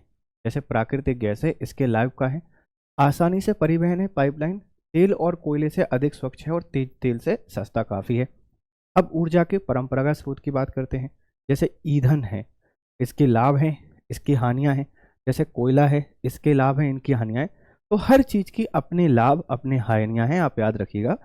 जैसे ईंधन सुप्राय है, इजी एक्सेसिबल है, बहुसंख्यक लोगों को ऊर्जा प्रदान करता है, इसमें नुकसान क्या है, संग्रहण में अधिक समय उपयोग प्रदूषण फैलाने वाला, हरित गृह प्रभाव में वृद्धि करता है। और अगर हम कोयले की बात करते हैं, उपलब्ध बहुत ज़्यादा है और प्रदूषण बहुत ज़्यादा आपके पास यहाँ पे फैलाता है, याद रखिएगा। ये इनके एडवांटेज और डिसएडवांटेज हैं। क्या आप जानते हैं कि विश्व का पहला जल विद्युत उत्पन्न करने वाला देश नॉर्वे था, सबसे पहले नॉर्वे ने उत्पन्न किया था। क्या आप जानते हैं कि विश्व में प्रथम सौर पवन चलित बस अड्डा स्कॉटलैंड में है। ऐसे फैक्ट आ जाते हैं। Do you no Norway was the first country in the world to develop hydroelectricity. The site of world first solar and wind powered was shelter in Scotland. तो ऐसे क्वेश्चन कभी कभार आ जाते, ऊर्जा के गैर परंपरागत स्रोत, नॉन कन्वेंशनल रिसोर्सेज। गैर परंपरागत ऊर्जा स्रोत नवीकरणीय होते हैं, non conventional energy sources are renewable, मतलब इनको पुनः प्राप्त करना आसान है। गैर परंपरागत स्रोत है सौर ऊर्जा, पवन ऊर्जा, ज्वार ऊर्जा आदि आते हैं, और इन स्रोतों की कमी और उनसे होने वाले प्रदूषण का सबसे अच्छा विकल्प गैर परंपरागत ऊर्जा स्रोत है। देखो रिन्यूएबल का मतलब होता है इसको पुनः प्राप्त करना आसान हो, रिन्यू किया जा सकता है, इट्स कॉल्ड रिन्यूएबल, याद रखना। आप उसको कहते हैं रिन्यूएबल एनर्जी सोर्सेस कहते हैं। ये प्राप्त करना थोड़ा सा महंगा है, लेकिन बाद में बहुत सस्ते पड़ते हैं, पर्यावरण प्रदूषण नहीं हो पाता है, आसानी से प्राप्त कर सकते हैं, भविष्यगामी है, फ्यूचरिस्टिक है, तो हमको रिन्यूएबल एनर्जी के सोर्स की तरफ जाना पड़ेगा। इसके उदाहरण हमारे सामने हैं। क्या आप जानते हैं कि उसका पहला ज्वारीय ऊर्जा पावर स्टेशन फ्रांस में बनाया गया था, ठीक है। फिर है पवन ऊर्जा के लाभ, ये प्रदूषण मुक्त है, एक बार स्थापित हो जाने पर विद्युत उत्पादन की कम लागत है, सुरक्षित और साफ है, ठीक है। ध्वनि प्रदूषण को बढ़ावा देती है, पवन चक्कियों को स्थापित करना महंगा, रेडियो व दूरदर्शन प्रसारण में संकेतों में व्यवधान और पक्षियों के लिए हानिकारक है पवन ऊर्जा। सौर ऊर्जा असमाप्य है, प्रदूषण मुक्त है, खर्चीला है और स्रोत के विस्तृत होने में ऊर्जा की बर्बादी होती है। ज्वारी ऊर्जा प्रदूषण मुक्त है और असमाप्य है, वन्य जीव आवास नष्ट होना और दोहन में कठिन। ये ऊर्जा के गैर परंपरागत स्रोत हैं, इनके कुछ लाभ कुछ इनकी हानियां हैं। जैसे परमाणु ऊर्जा है, लाभ बड़ी मात्रा में ऊर्जा उत्पादन, हानि रेडियो एक्टिव व्यर्थ उत्पन्न करना, खर्चीला। जैसे बायोगैस है, कम लागत है, उपयोग में आसान है, जैव व्यर्थ का उपयोग बायोगैस का उत्पादन है, हरित गृह प्रभाव का कारण बन जाता है, ऐसी भूतापी ऊर्जा के साथ है। अगला टॉपिक आपके लिए क्या है, एग्रीकल्चर है, कृषि है। हम कृषि देखेंगे, कृषि के प्रकार देखेंगे, कृषि तंत्र देखेंगे, मुख्य फसलों की बात करेंगे और कृषि का विकास देखेंगे। इतनी सारी चीजें आपको इस एग्रीकल्चर के अंदर देखने को मिलेंगी। देखो, पौधों से परिष्कृत उत्पाद तक की रूपांतरण में 3 प्रकार की अक्रियाएं सम्मिलित होती हैं, जिसमें प्राथमिक क्रियाएं प्राइमरी वर्क, द्वितीय क्रियाएं सेकेंडरी वर्क और तृतीय क्रियाएं टर्सरी वर्क। 3 प्रकार के काम हमको करने पड़ते हैं जब भी हम खेती करते हैं या एग्रीकल्चर करते हैं उसमें। देखो, प्राथमिक क्रियाओं में हम लोग किस चीज को कहते हैं, जैसे कृषि, मत्स्य संग्रहण आदि। द्वितीय क्रिया आते हैं आपके पास निर्माण, डबल रोटी पकाना आदि चीजें, समझो। जैसे हम लोग इकोनॉमी की बात करते हैं, इकोनॉमी में बच्चा 3 सेक्टर है। एक है प्राइमरी सेक्टर, एक होता है सेकेंडरी सेक्टर, एक होता है टर्सरी सेक्टर। प्राइमरी सेक्टर हमको सिखाता है जिसमें आप एग्रीकल्चर और इससे रिलेटेड थिंग्स को शामिल करते हैं। सेकेंडरी सेक्टर में आता है बच्चा आपके पास कौन, इंडस्ट्री, जो इंडस्ट्री सेक्टर आ जाता है। और टर्सरी सेक्टर में आपके पास आता है सर्विस सेक्टर। तो यही सिखाना चाहते हैं कि कृषि एक प्राथमिक क्षेत्र का हिस्सा है, प्राथमिक क्षेत्र या प्राइमरी सेक्टर का हिस्सा है, जिसका काम है रॉ मटेरियल प्रोवाइड कराना, जिसका काम है उत्पादन करना, और उस उत्पादन का काम है जो सेकेंडरी सेक्टर जैसे हम लोग इंडस्ट्री कहते हैं उसकी हेल्प करना, जिससे हम गुड्स उसको प्रोवाइड करा पाते हैं गुड्स। और टर्सरी सेक्टर को भी कुछ हम यहाँ से की मटेरियल प्रोवाइड करा पाते हैं। तो एग्रीकल्चर एक प्राथमिक क्षेत्र है। अब इस एग्रीकल्चर में बेटा सिर्फ कृषि नहीं आती, इसमें फिशरी आती है, इसमें माइनिंग भी आती है, कृषि आती है, इसमें एनिमल हस्बेंड्री आती है, ठीक है, एनिमल, इसमें पोल्ट्री फॉर्म आते हैं। ये सब कृषि, पशुपालन, मछली पालन, कुक्कुट पालन और माइनिंग, ये सब कुछ बेटा किस में आता है, प्राथमिक सेक्टर में आता है। सेकेंडरी सेक्टर में विनिर्माण आते हैं। और द्वितीय क्षेत्रों का जब उपयोग करके हम तीसरा काम करते हैं, वो यातायात, व्यापार, बैंकिंग, बीमा, विज्ञापन, टीचिंग, ये सब क्या होते हैं बेटा, तृतीय क्रियाएं आपकी कहलाती हैं, ध्यान रखिएगा। कृषि, एग्रीकल्चर शब्द की उत्पत्ति लैटिन शब्दों एगर या एग्री से हुई है, जिसका अर्थ होता है मृदा, और कल्चर जिसका अर्थ है कृषि करने से हुई, तो एग्रीकल्चर शब्द लैटिन वर्ड से आपके पास आया, ध्यान रखिएगा। क्या आप लोग जानते हैं agriculture, sericulture, pisciculture, viticulture, horticulture, ये कुछ कृषि के प्रकार हैं। जैसे एग्रीकल्चर मृदा की जुताई, फसलों को उगाना, पशुपालन का विज्ञान एवं कला, इसे खेती भी कहते हैं। सेरीकल्चर रेशम उत्पादन, रेशम, जैसे एग्रीकल्चर कृषि से, जैसे ग्रीन रेवोल्यूशन हम पढ़ेंगे वो हरित क्रांति इसी संबंधित है, उसी तरीके से सेरीकल्चर रेशम उत्पादन, रेशम के कीटों का वाणिज्यिक पालन या कृषि की आय में पूरक हो सकती है। पिशीकल्चर याद रखिए, मत्स्य पालन, सेरी मतलब रेशम, पिशी मतलब मत्स्य। विटीकल्चर द्राक्षा कृषि, अंगूर की खेती। हॉर्टिकल्चर उद्यान की वाणिज्यिक उपयोग के लिए सब्जियों, फूलों और फसलों को एक साथ उगाना। देखो, एक शब्द है कल्चर, इसमें हमने इतनी सारी शब्द ऐड कर दी। एग्री का मतलब हो गया बेटा आपके पास यहाँ पर क्या, कृषि। सेरी का मतलब हो गया आपके पास क्या बेटा, रेशम कीट पालन। फिशी मतलब मत्स्य, विटी मतलब अंगूर, हॉर्टिकल्चर मतलब बागवानी। एक साथ बहुत सारी चीजों को करना, ये लिखा हुआ है agri plus culture, seri plus culture, fishi plus culture, viti culture and horticulture, ये इनकी डेफिनेशन आपके सामने है। कृषि एक प्राथमिक क्रिया है। Agriculture is a primary activity. फलों, सब्जियों, फूलों को उगाना, पशुधन पालना इसमें शामिल है। इसमें क्या क्या इंक्लूड होता है आप ध्यान रखिएगा।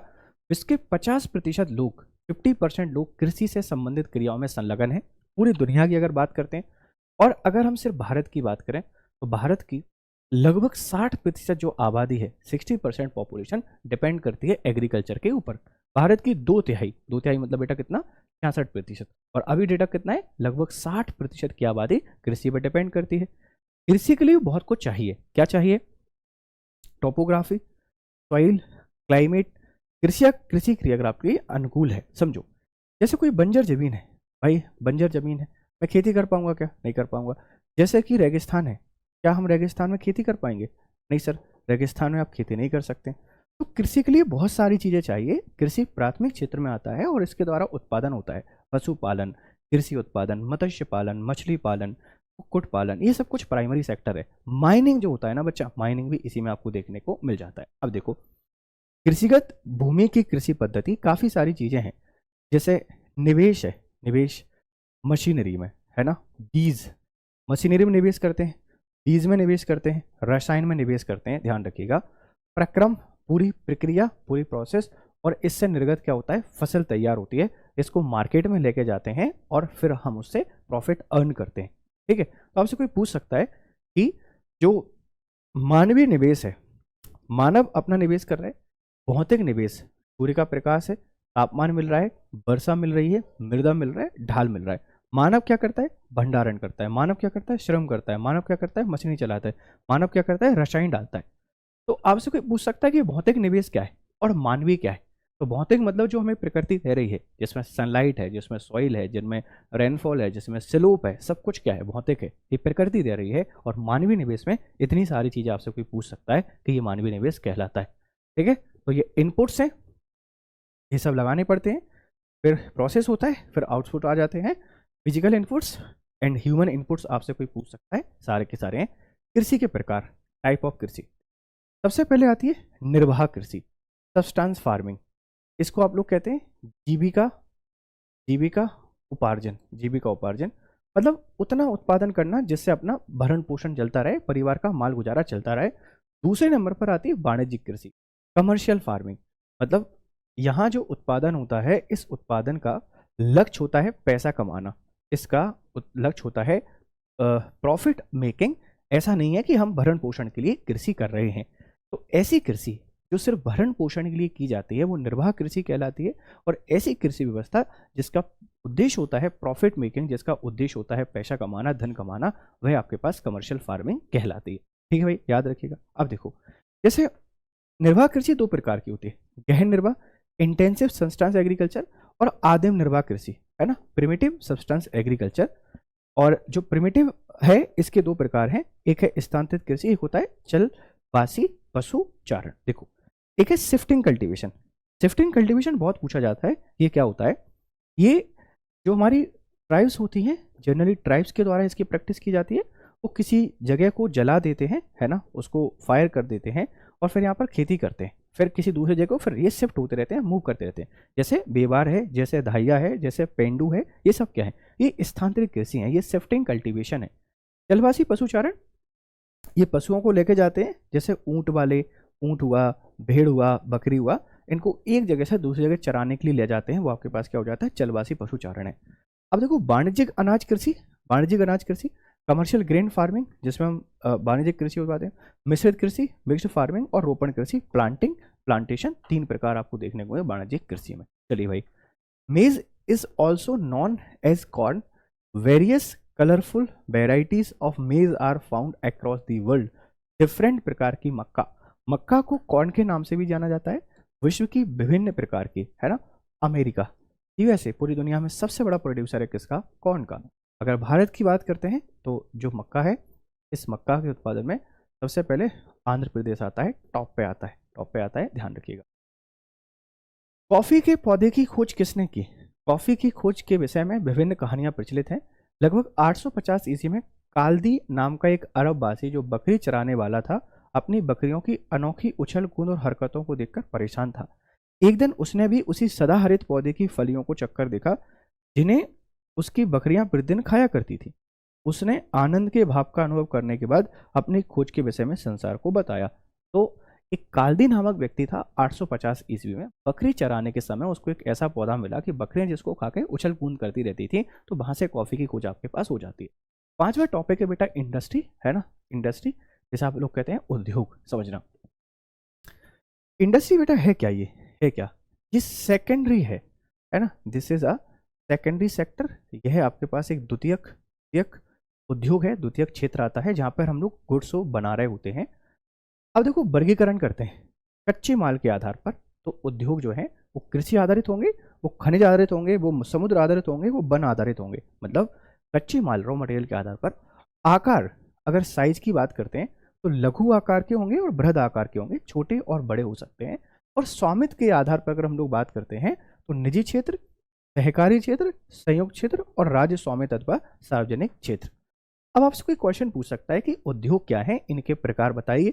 एक 11 मार्कर का क्वेश्चन आपको एनसीईआरटी की बेसिक से मिल गया है, बहुत बेसिक चीज है कि भाई हम बताएंगे कच्चे माल के आधार पर, हम बताएंगे आकार के आधार पर, हम बताएंगे स्वामित्व के आधार पर। तो कच्चे माल के आधार पर जैसे कृषि उद्योग है, जैसे कत्था उद्योग है ना, या अगर हम लोग बात करें तो ये क्या है, ठीक है, जैसे आपके पास चलो उसको छोड़ते हैं हम कत्ता को।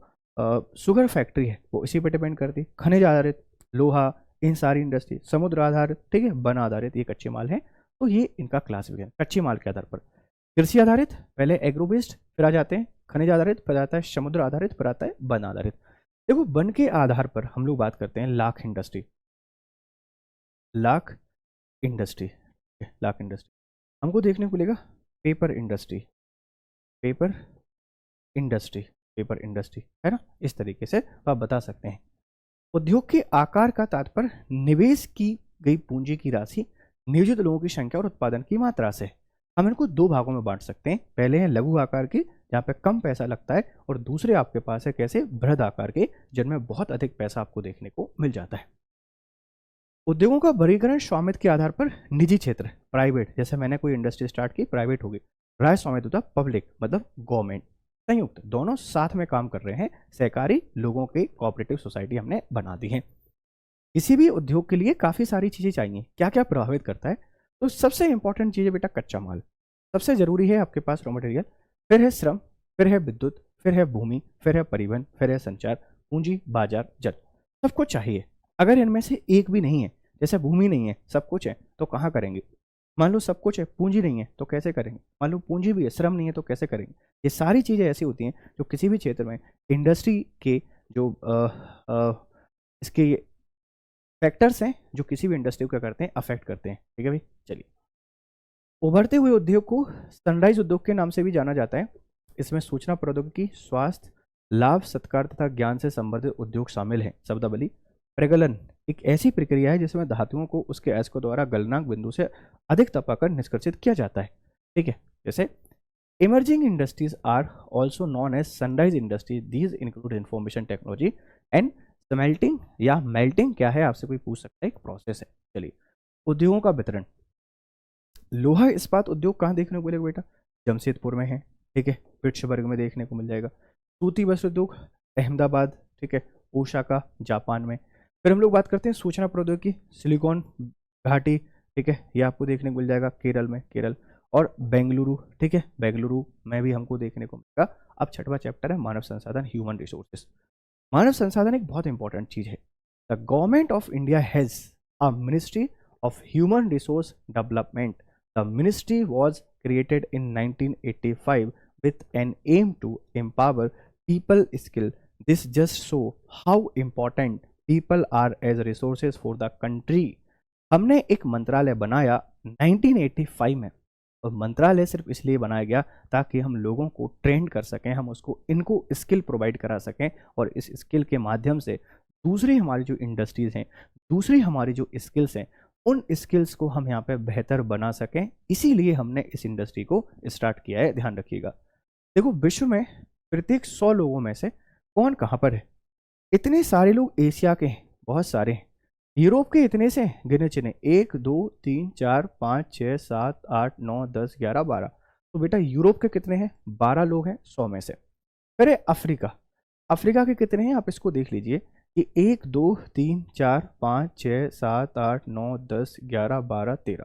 तो जो अफ्रीका है, इस अफ्रीका के 13 लोग हैं 100 में से। फिर हम लोग बात करते हैं मध्य व दक्षिण अमेरिका, मध्य व दक्षिण अमेरिका।